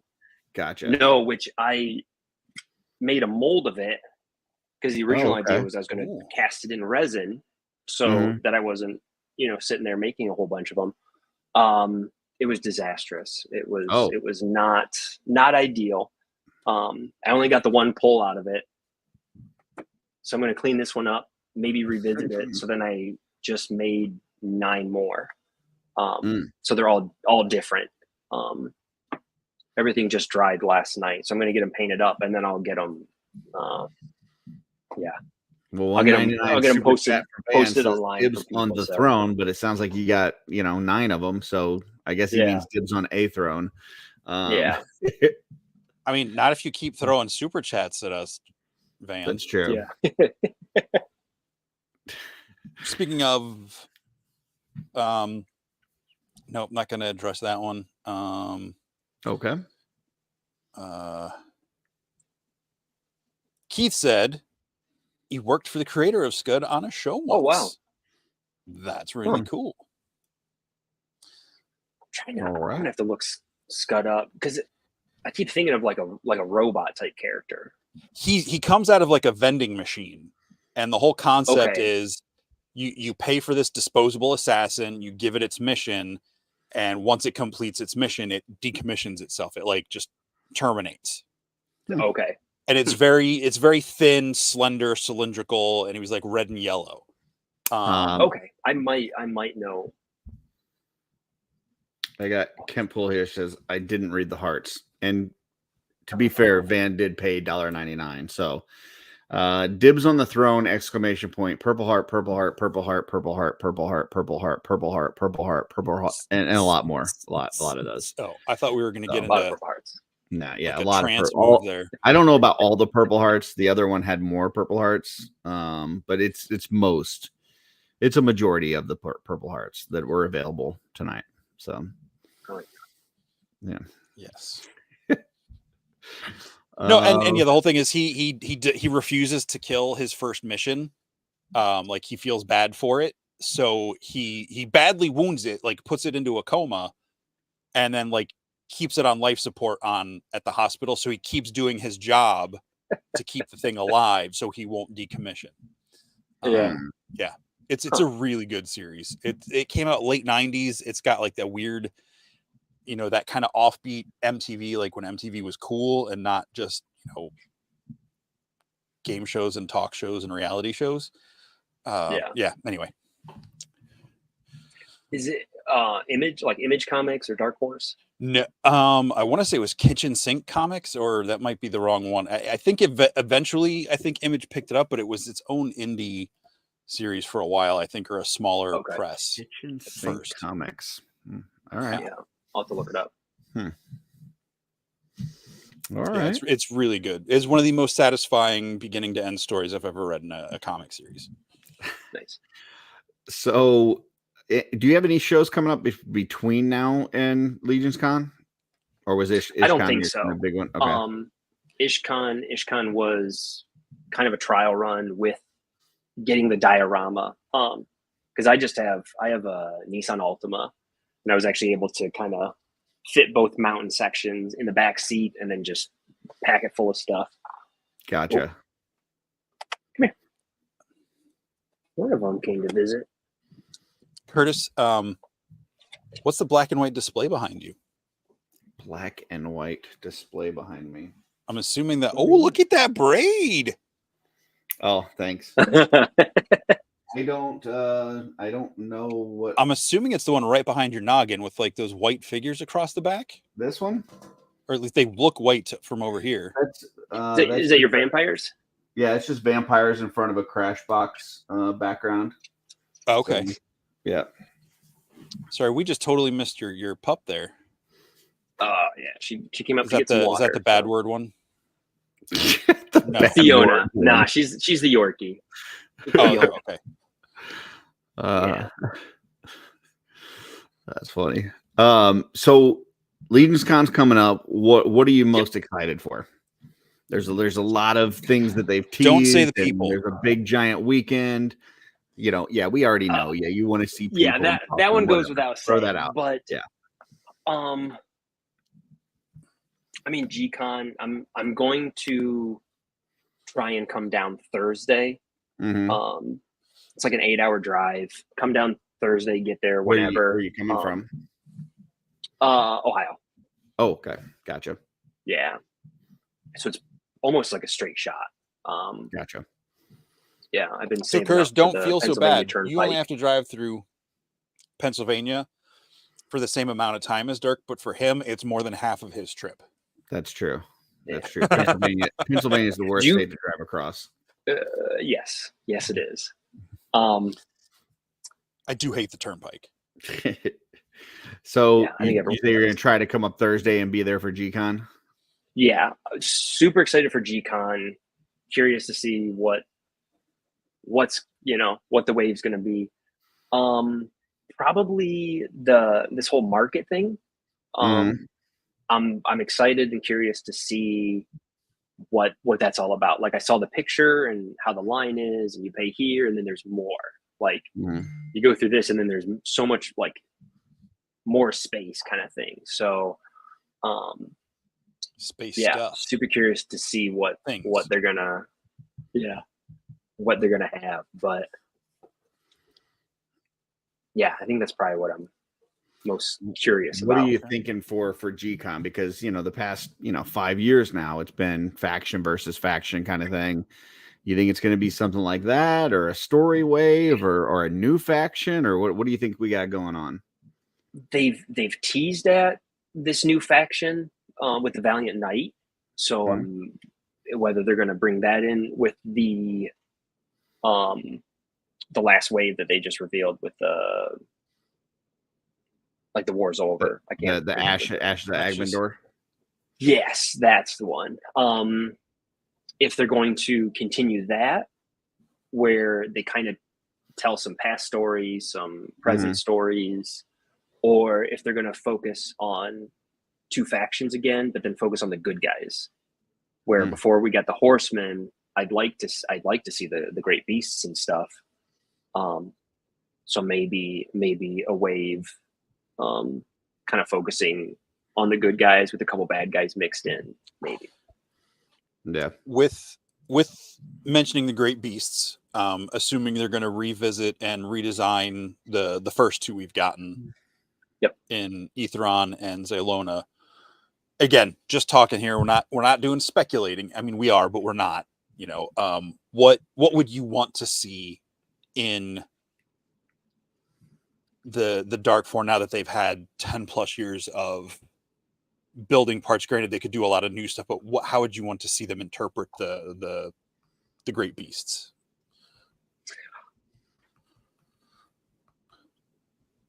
I don't know. They've added so many new parts, to the library where they can make things bigger. I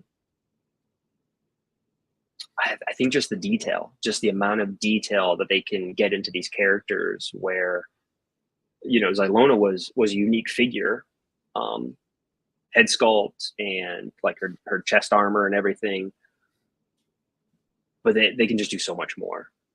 I can't even kind of think or, speculate, what they'll give us. Yeah. I So mean, you would want them to stay in that anthropomorphic vein. Yeah, I think so. I think so, yeah. In the past they've been very limited bit with what parts were available and stuff. You could only do so much new tooling. But the last, especially the G-Con waves and Figure Obscura, they've really been kind of throwing that to the wind, and it's just like Eric makes whatever he wants to make, and if that requires new tooling, that requires new tooling. So I think we're in a good spot now to where if they were going to do that, like if they were going to redo Zaylona, or if they were going to do one of the others, I don't know that there would be too many existing parts in it. I think that he would just make whatever he thinks it needs to be, and whatever size or parts that requires, that's what it would take. So, So what would you want to see if they do the beasts again, Curtis? I'm up for the anthropomorphic, but I think they need to be bigger, grander, because they're not going to have mounts like the four evil ones. So I think they need to be pretty large. But I don't know if that's what we get or not. I am excited for this G-Con because it's so unpredictable. Like the past one or two, it's like you kind of knew what factions, and even within the factions, like, I mean, last year was a pretty good indication that we were going to get a scapular, a pretty good indication we were going to get an atlas. Like none of that surprise. Even the bear, as cool as it was and as shocking at how big it was and stuff, people were predicting that. This year, I don't know that anybody really knows what they're going to do, which I think is cool. Aside from predicting it for this year, just if they did the beast, so are you thinking like ogre scale, brute scale? At the very least, brute scale. Okay, but I think ogre scale. Well, they call the ogre, like the human one, a half giant. Right. We don't know what a full giant is. Like we haven't seen a full giant. So I would say that some of the great beasts could be full giant, whatever that means. Maybe it's a 12-inch figure instead of 9. So yeah, I don't know. We'll see. It'll be fun though, whatever they do. What about you, Jesse? I know this is probably going to be contrary to what a lot of people would want. I would want them to be actual animals. There was something like when we were talking. No, like clearly big, like bigger than a horse, mount size, but a lion, the winged serpent, whatever Basilia is, however that plays out, a bigger eagle, a bigger, frost deer, where they're more animalistic looking with like maybe armor and accessories. Cause then, they could scale those down and you could make more mount base size, if they did them big enough. Yeah. I don't know. Is there something that just, I like the idea of them being, animals and being, I don't know what it is. It just makes me think like Aslan from, the Chronicles of Narnia, or the Spirit of the Forest in Princess Mononoke or something. Like I just get a cool vibe off of them being more like that and being inspiring to the people. But anthropomorphic would definitely be cool. We've been seeing more like the lions. Some of those third-party companies doing the Azure lion. Couple different ones where they're pretty big, and they're cool looking. But then the more I'm looking at them, I'm like, yeah, I don't know if I'd want like a big lion dude, as one of the great beasts. Where it'd be cooler to have an actual like giant lion, armored up, just tearing through. Oh, shut up, Greg. Boards. Yeah. I can't wait till after G-Con to be able to talk about it. Oh, we know you work at the studio. I love the anthropomorphic thing. Like, I've talked about my first figure into the line was the Lord Dragul. And Steven had sent it to me for free. And once he sent it to me and I kind of knew what the line was, I looked it up.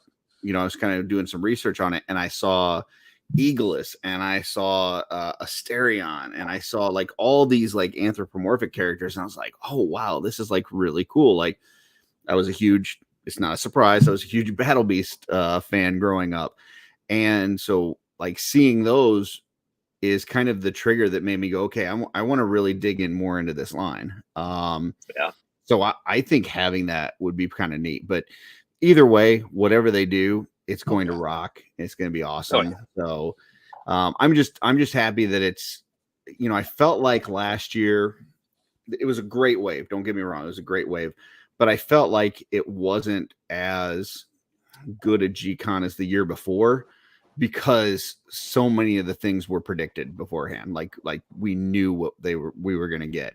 I'm excited for this one because I have absolutely no clue what we're going to get. And I think that's fun. So yeah, I think it's going to be shock after shock, because that Necro one, when we went to the Necro one, it was like everything they brought out was cooler than the thing before it. And it was like, just when they would bring something and you would go, this is the coolest thing I've ever seen. And then they bring out something else. You're like, oh my God, this is now the coolest thing I've ever seen. And then they bring out, it just kept coming. It was like, the Trapiculi and Sir Gideon 2.0 and like all these, like everything. It's just like boom, boom, boom. Maxilius, and oh, now we've got a bare bone skeleton. And it's like, yeah. Oh yeah. I know they kind of start not at the bottom of the list, but usually like the lower price figure, a more more smaller named character to kick off the G-Con waves. My prediction, not what it's going to be, but my prediction, this first one is like you're saying, Curtis, is going to be like, holy crap, this is what they're kicking off with. So by the time we get to the end, we're just going to be like, how did we get here? Well, I can tell you this right now. If they end the G-Con wave with a senior citizen like they did Ashes of Agbendor, I'm walking out. I'm leaving Legion's Con. I'm not coming back. Like, I don't, if they finish off with a guy getting his social security check at the table, I think Chris Hansen's knocking on your door. Yeah. I need something cooler than that. Okay. Don't give me wrinkly old man. So, that wave seemed to get some people fired up. I think it's actually a decent wave. I think the way they revealed it wasn't the way. Like, I think if they ended up on Azza, I think that would be a strong reveal. That's where I think they should have ended that one. But anyway, what do I know? I'm not a toy company. It would have been a good one to start with him, since he's we already had stories and stuff. We heard the story. We had kind of the lead up. Yeah, I think he would have been a great one to kind of start with. Instead, we get the new soldier, and you start talking about like how he's related to Otho, and then people are like, "Oh shit, we're getting an Otho," and then no Otho. It's like don't even mention Otho if you're not gonna give me an Otho. So Otho was a no-tho. Yeah. Yeah. Now I know on one of the shows you guys were talking dragons, whether it's going to be a good or bad dragon. And that was funny because that was one of those things that I was watching the show and I was like, huh, like I just automatically assumed it was going to be a good dragon. Oh, see, I automatically assumed it was going to be a bad dragon, and it's interesting because that was on Legion's cast where Steven assumed it was going to be bad and Emil assumed it was going to be good, and I never even thought like that anybody would think that it would be a good dragon. Like that was not even a thought in my mind. So it's interesting to see that people have these different ideas of what it would be. And I think the thought process is it balances things out where like you have the 4 horsemen, most of the trolls are bad. It would make sense then that they get a dragon kind of thing. They have, the goblins are outnumbering them, the hordes for the orcs, the skeletons, the numbers are there for the bad guys.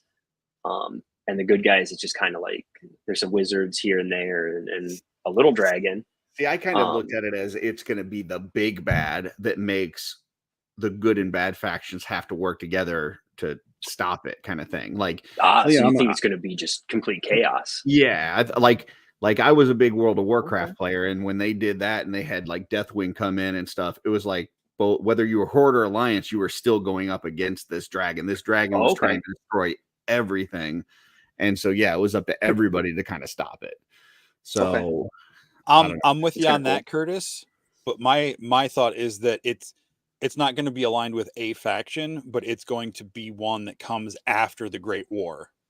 So after the disaster of all, I think it's going to be the next chapter, big bad.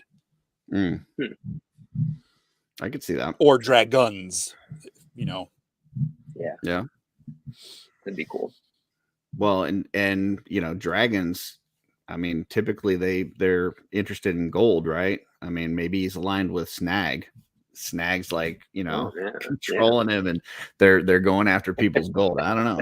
So yeah, maybe it's a Snag dragon. It could be something too that pulls the dwarves, because it's always kind of controversial that like the dwarves are bad. Yeah. It could be something that kind of pulls the dwarves out of Erethair and into another good faction like Noble Bear or something. When Emil said good dragon, like it was such a mind-blowing thing to me that it could be good, that like in my head all I was picturing was like Puff the Magic Dragon, like or like Peach Dragon or something, like just some goofy cartoonish, Hey, Peach Dragon is one of the best dragons that have ever existed. All right, that's man. a good one. That's a classic. Both versions of it. Okay. Like I have a sentimental attachment to the animated one, like the mixed live action animated one, because that was really cool to me that this cartoon dragon was interacting with people, but B, he was helping the kid like get away from like his like adopted family that like treated him like crap. And I would watch that movie under the nose of my stepdad, literally in the living room, being like, "Ha, there you." It was like Cinderella with a dragon. Yeah. Yes. Yeah. Except, I didn't transform and get, like a glass slipper and all that stuff. He just, got to live a happy life in a lighthouse with a lady singing about a guy who sailed away forever ago and forgot about her. If I got a big dragon with a saddle and a Rhaegar version 2, I'd be happy. Like that's all I need. Yeah. And not only that, like how he's got that shield with like the dragon logo on it. Make that like one of the new shields, like the Xylona and the Leodicea. Like make it one of those big dragon emblem shields. Heck yeah, that'd be awesome. That would be awesome. I'll say this: if they make the dragon part of a faction, I don't want it to be a mount. But that's me. I know most everybody wants a dragon mount. I do. I think the dragon is a force of nature, and if it lets anyone ride it, it's a very rare exception. Yeah, it's just Rhaegar. That's it. Yeah. He's the only one.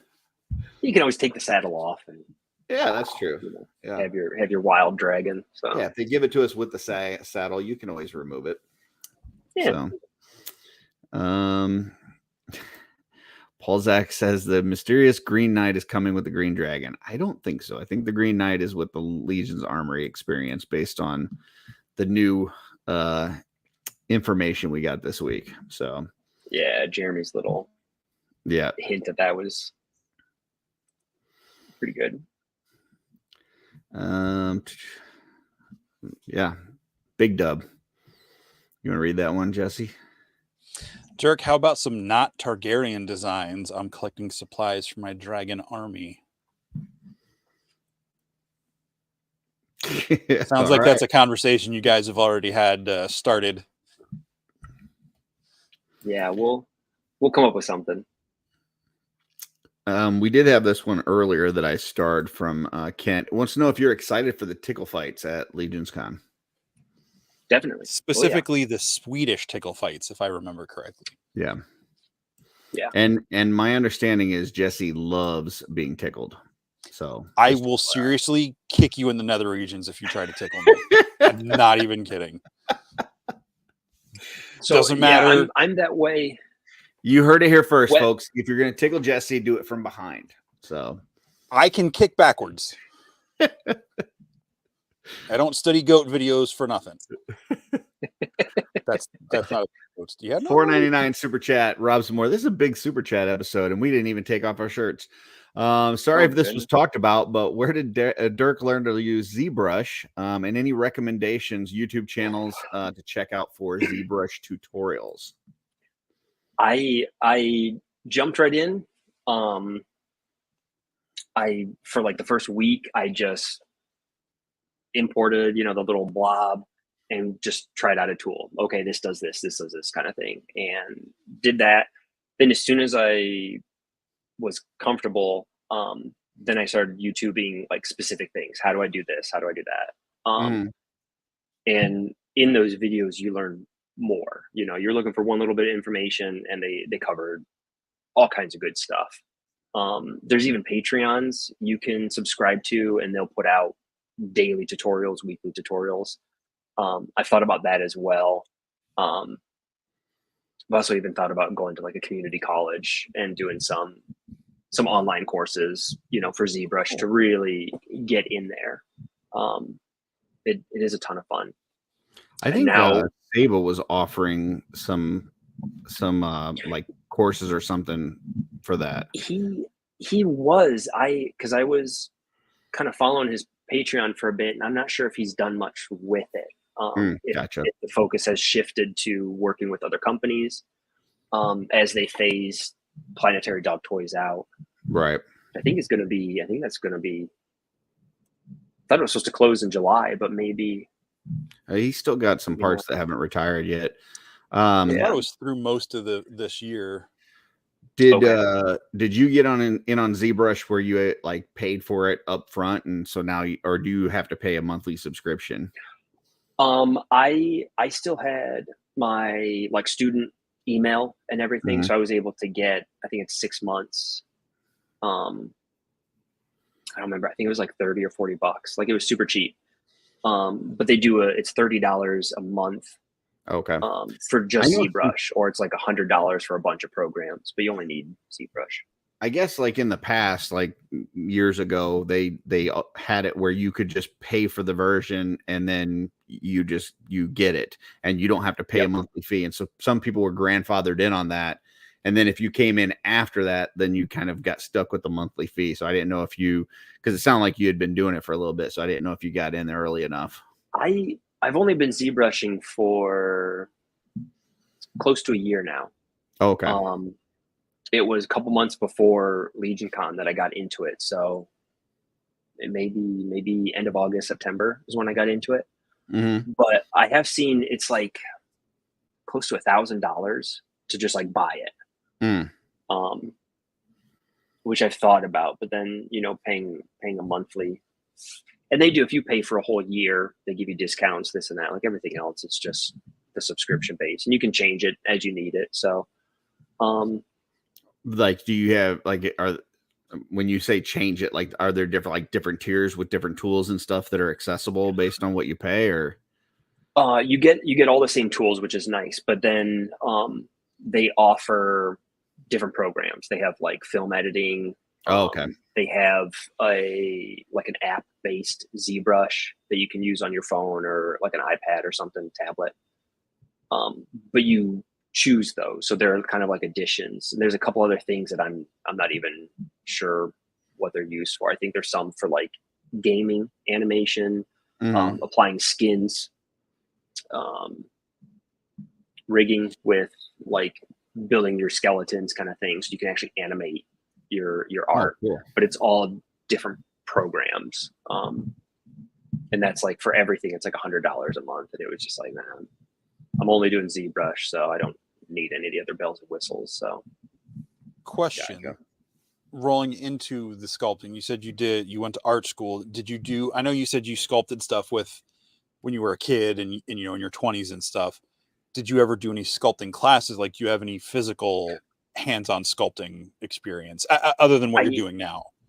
I didn't end up going to art school. I was going to out of high school and join the Navy instead. Just was like, oh, did I miss realize that part? Like, I don't think I finished the story is all. Oh, okay. But yeah, I was going to be an art major. You know, that was always my passion. Best friend at the time joined the Navy, and okay, it was 2006, so patriotism was high, and I was just like, yeah, why not? I'll join the Navy, and you know, I'd go to art school later, and never did. Okay. But in high school, we offered like pottery classes, Okay. all kinds of different medias and stuff. So I did some hand sculpting here and there, but everything's always just been real little detailed stuff.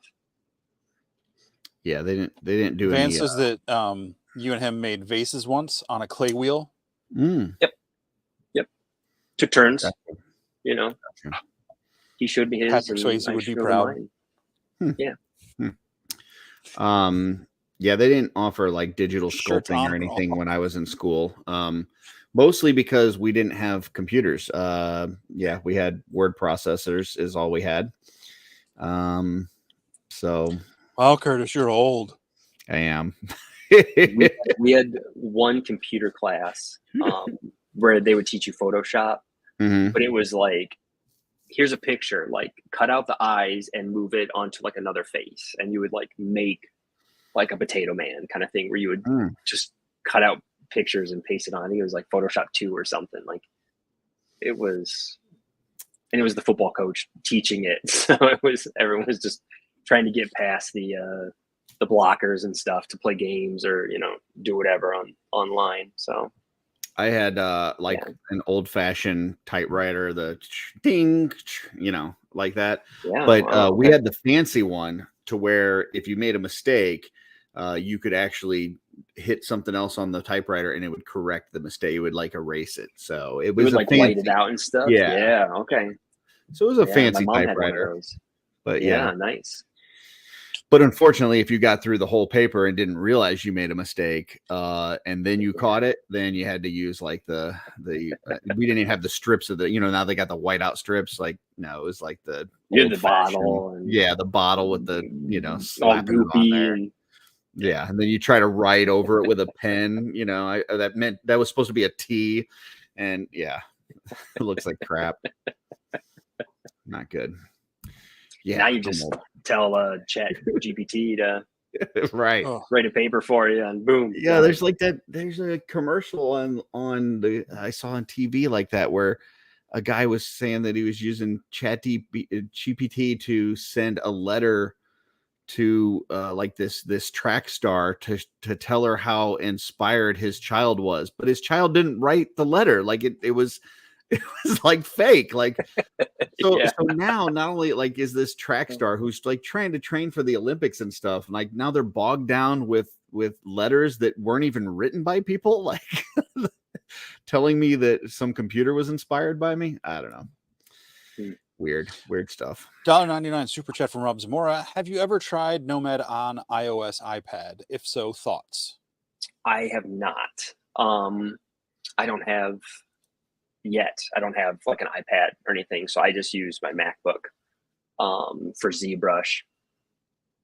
But once you start sculpting and your files get real big, they're a couple gigs, and then trying to like move them back and forth between whether they actually transfer like in the cloud and stuff.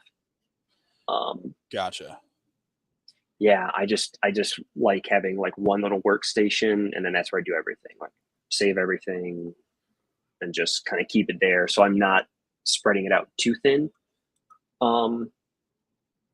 Losing files or, working on something, on my computer, but then I don't have access to it. So I have to wait.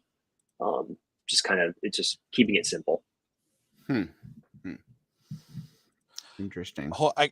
Sorry, Dirk, this is not directly directed at you, but I see this comment from Stev, and I got to bring this up. Often got mad and threw gray slabs of AIS straight across the room because I sucked at it. What's AIS? I see AIS there, and I see AIS Sapitreon, the Greyborn from Cosmic Legions, and now my brain is trying to make a connection to whatever you're talking about here. So if you can elaborate, Steph, I would appreciate that. Gray slabs. I'm not sure. Because he's a gray. Sure like so gray slabs of AIS clay. I just did a quick search of it, and it brings something up, but I don't know if it's the same stuff. So anyway, let's continue. No clue. Yeah. I don't know if it's like for printmaking where you have like the little gray slabs of like linoleum that you carve out and stuff, but gotcha. I don't know. All right. I'm sure she'll elaborate. So when I got to college, we did finally have computers there, and we had the little turtle thing, and you could put in the commands and then it would draw like a flower or something. I don't know if you remember that. Nice. Like that's super old school. No. Old. But I was the age of dial-up. Yeah. Oh yeah. Yeah. Just had the one phone line. So I worked at Best Buy and sold subscriptions to like different, what is it, MSN and some other providers that, yeah. Oh yeah. Where you AOL. give them the disc. Yeah, AOL, Yep. You give them the disc and then they got to go home and put it on their computer. And yeah. I remember there you go. My dad had a Commodore 64, but he didn't have any games for it. But I would want to be on the computer. So I would sit there and I would type. I would type the text from my Alf trading cards. I would just I was like teaching myself how to do data entry. That's how I had fun at my dad's house. So there you go. We had like the floppy disk, like the actual floppy disks. And we had Leisure Suit Larry, where it was an adult game. Yep. Where like you just, it's like Atari graphics, and you just hop around, and there's like this hot tub with a girl in it, and you hop in and you like talk to her and stuff. And as a kid, I was just like, oh, it's a game, like this is fun, but I didn't get any of it. I didn't get any of it. So Leisure Suit Larry, that's a new one for me. It's the game's been around a long time, and they even updated it for like Xbox, I think 360 or something. It was, awesome. Leisure Suit Larry and the Lounge Lizards. Yep. Was there a Sega version of that? There might have been. Genesis. I feel like I remember seeing something about that game in because when I got a Sega at Christmas one year, my mom got me like a 6-month or a year subscription to the Sega. Maybe it wasn't specific. Maybe it was just a game magazine in general. Sega. I feel like I remember seeing something about that game in one of those magazines. You're like, oh, I gotta hide this. Yep. Oh yeah. Yeah. Good Alley stuff. Cat? Yeah, I don't know what Alley Cat is. I don't know. Dreamcast, fan saying? Maybe it was on Dreamcast? Maybe. That wouldn't have been when I was aware. Dreamcast didn't exist in the time period I'm thinking of. Isn't Dreamcast the one that you could you could like burn games and play on there and stuff. Like, Yeah, so that was, I think, the first disc-based console. There was I think that. Yeah, Was I it think, Dreamcast like, long and then after- Sega Saturn, or was Sega Saturn first and then Dreamcast? Sega Saturn first and then Dreamcast. Okay. Dreamcast Was Sega is the Saturn one first? where Okay. like even after technology had passed Dreamcast as far as like video games go, people were still buying Dreamcast because they could burn like other video games and play it on there. That sounds right. Yeah. Yeah. I remember it had that huge, like, chunky controller. Yeah. Yeah. It was awful. Oh yeah, those Dreamcast controllers were horrible. Keith says, yeah, Curtis' friend had a disc with all the NES games and the Japanese Famicom stuff. Oh, nice. Yeah, like it was weird because you could play like Nintendo games on the Sega on the Dreamcast. So That's cool. all right. Well, we had another question for you here. Nope, that's not the question. It moved. Where'd it go? Mike's asking, where were you stationed while in the Navy? If you're comfortable sharing. I've been all over. Started out East Coast Navy, Norfolk, was there for a bit. Did a few tours in Iraq, Kuwait, went to Fujairah and Dubai. That was different. That was cool. Dubai was cool. And then did time on the West Coast in San Diego with Minesweepers. Did that and then back to East Coast. So I kind of been all over the place. Wow. You said Minesweeper, and my mind immediately went to a coworker who, when the boss isn't looking, will pull up Minesweeper. The game, not like the real life thing. Which is probably more fun, I would think. No. Oh, the real life thing is more fun than the game. I'm thinking the game would be more fun. They're very similar. They're very similar. I don't know. That's always the joke, is that like the school that we go to for being a mineman is just playing Minesweeper. You just sit in a classroom for 8 hours a day and play Minesweeper kind of thing. You just guess until you get it wrong. Yeah. I mean, as boring as the Minesweeper game is, you're not probably going to die. So there's that. You know, we've got a super chat. Jesse, you wanna hit us with that? Yeah, super chat? Steph says, sorry, I haven't. Shut up. I had an IBM PC Junior Black Cauldron, because she said the autocorrect. Black Cauldron was my first game. Dirk, you can put out a complete ZBrush app to fit on a MacBook. And how do I get rid of Curtis's finger? Steph, as a member, Curtis's finger, I believe, is the first month icon. After a month, it will upgrade to the next month icon, and so What not are you upgrade, but talking about? switch. What is that? What? I showed you about it. So if you're a member, if little, you're like, like a paid member icon. of the channel, you get the icons next to your name, like, you know, on My Wife Is Gonna Kill Me, it's like the different dice. Yeah. I made little icons. One's your thumb.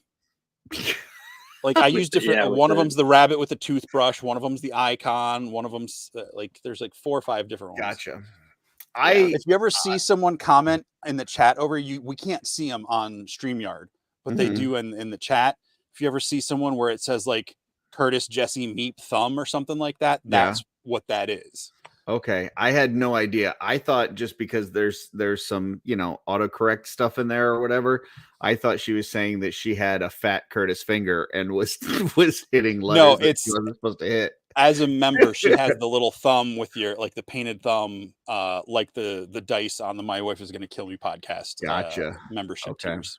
Yeah, I had no clue. It changes each month. Well, if that doesn't make people want to become a member, I don't know what does. Yeah. It's pretty cool. It's exciting. Every month or so you get a new little icon and access to exclusive little like emojis.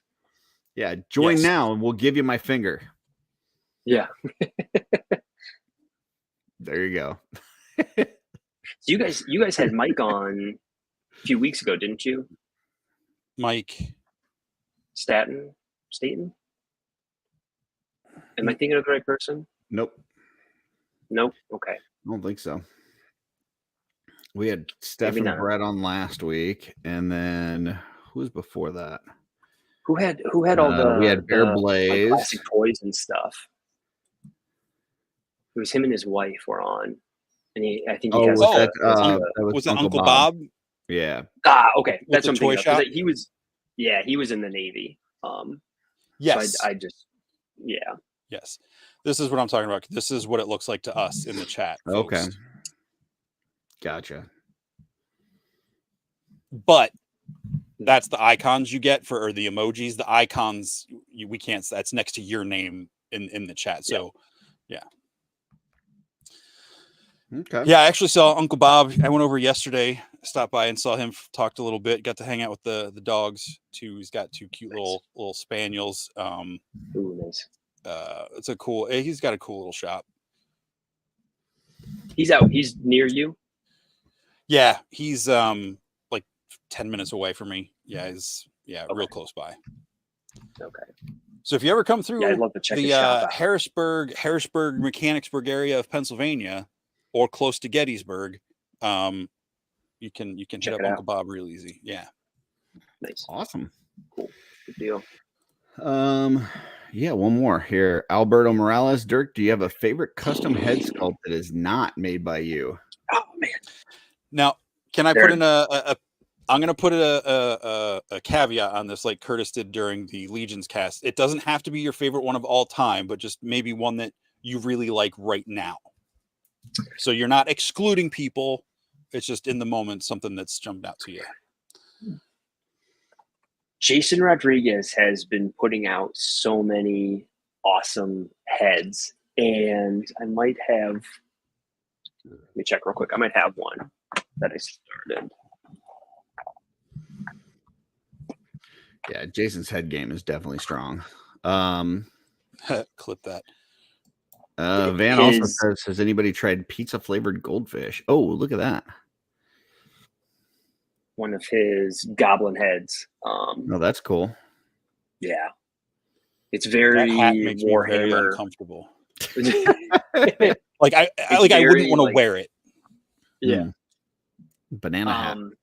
This one, I love it. I was working on a goblin bone priest using a Black Series Jawa body, like in the brown robes. Oh, nice. And this head was perfect for it. Yeah, cool.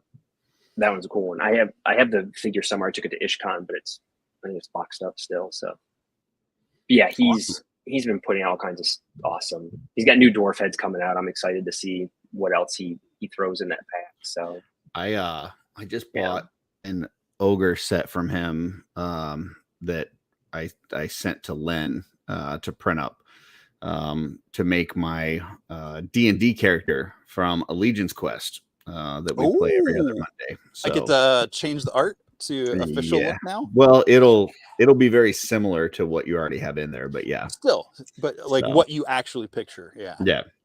I'm excited to do that. Van wanted to know if anybody's tried pizza flavored goldfish. I've not. Either of you guys? Pizza flavored goldfish? A long time ago. Yeah, that's not anything I've done. Dirk, pizza flavored goldfish?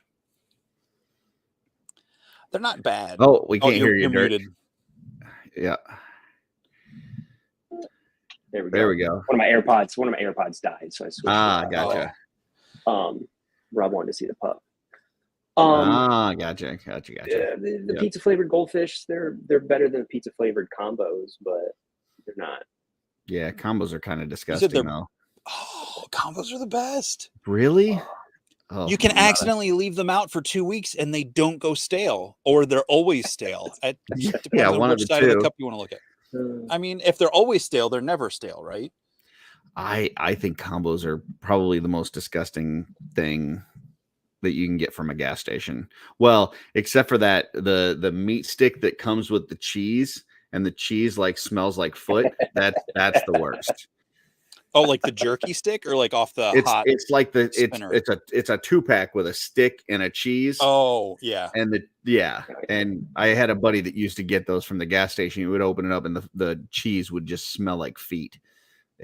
We called it foot cheese. Yeah. Yeah. So foot cheese. And that feels like a good note to end it on. So Yeah. Dirk, Well, wait. go ahead, Jesse. I think Jesse might have. G says you have that Dirk has the best Japanese candies.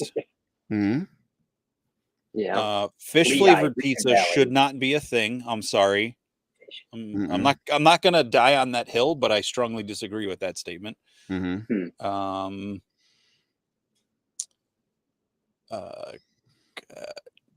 says, Brian, you can just get right out of the chat with that kind of negativity.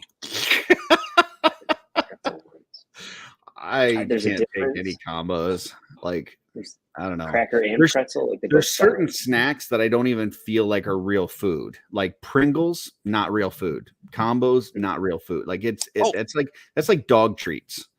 So no, this I had this conversation with my friend today, and it ties into this food flavoring thing, right? Okay. So my friend John came over and we were talking about stuff, and it's something the guys were talking about. My wife's gonna kill me this morning about, like, you know, studios, Disney specifically, but different studios trying to like formulate, you know, based on the algorithm and like what they think the audiences want to see, instead of taking gambles on trying something new. You know, they're just trying to science it out and guarantee a hit without risk. And it made me think of, and this is not to knock the people who do this, because there are a lot of people who like these variety of flavored snacks, but it's like people trying to put ketchup flavored potato chips out. Like, you're not actually eating chips with ketchup in it. It's stuff that is meant to like trigger your taste buds and your brain chemicals to think it tastes like ketchup.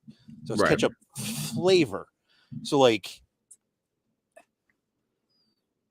that's why I like it's just weird, because it's like, you know, sometimes it works, sometimes it doesn't, but like they're trying to science out these things. I don't know where I wanted to go with that, but it came up in the conversation. My brain was like, oh, you talked about this.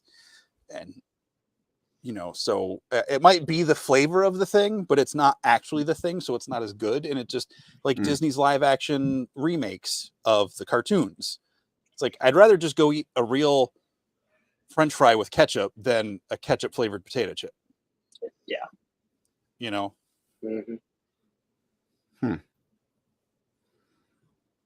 Yeah. Okay. Well, Dirk, it's been awesome to have you on our snack talk pleasure here. Yeah. Thank you for showing us some of the things of your works. Please go to Dirk's website there if you want some of his awesome prints.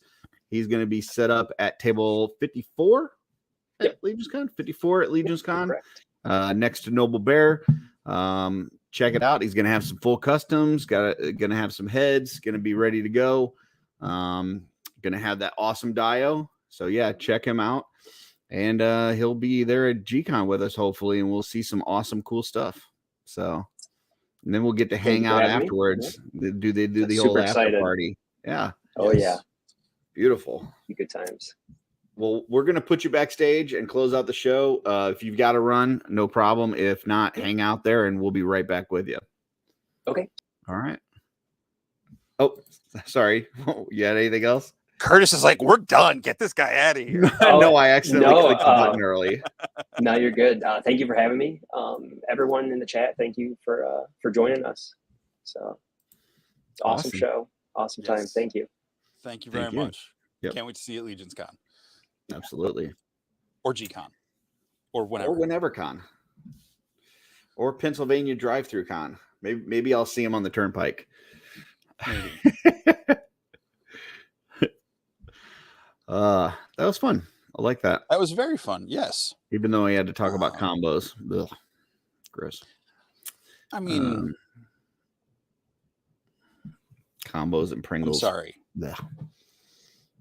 I like regular Pringles, but I agree they are not chips. Yeah. I don't know. Maybe I just had too many as a kid. I don't know. That's fair.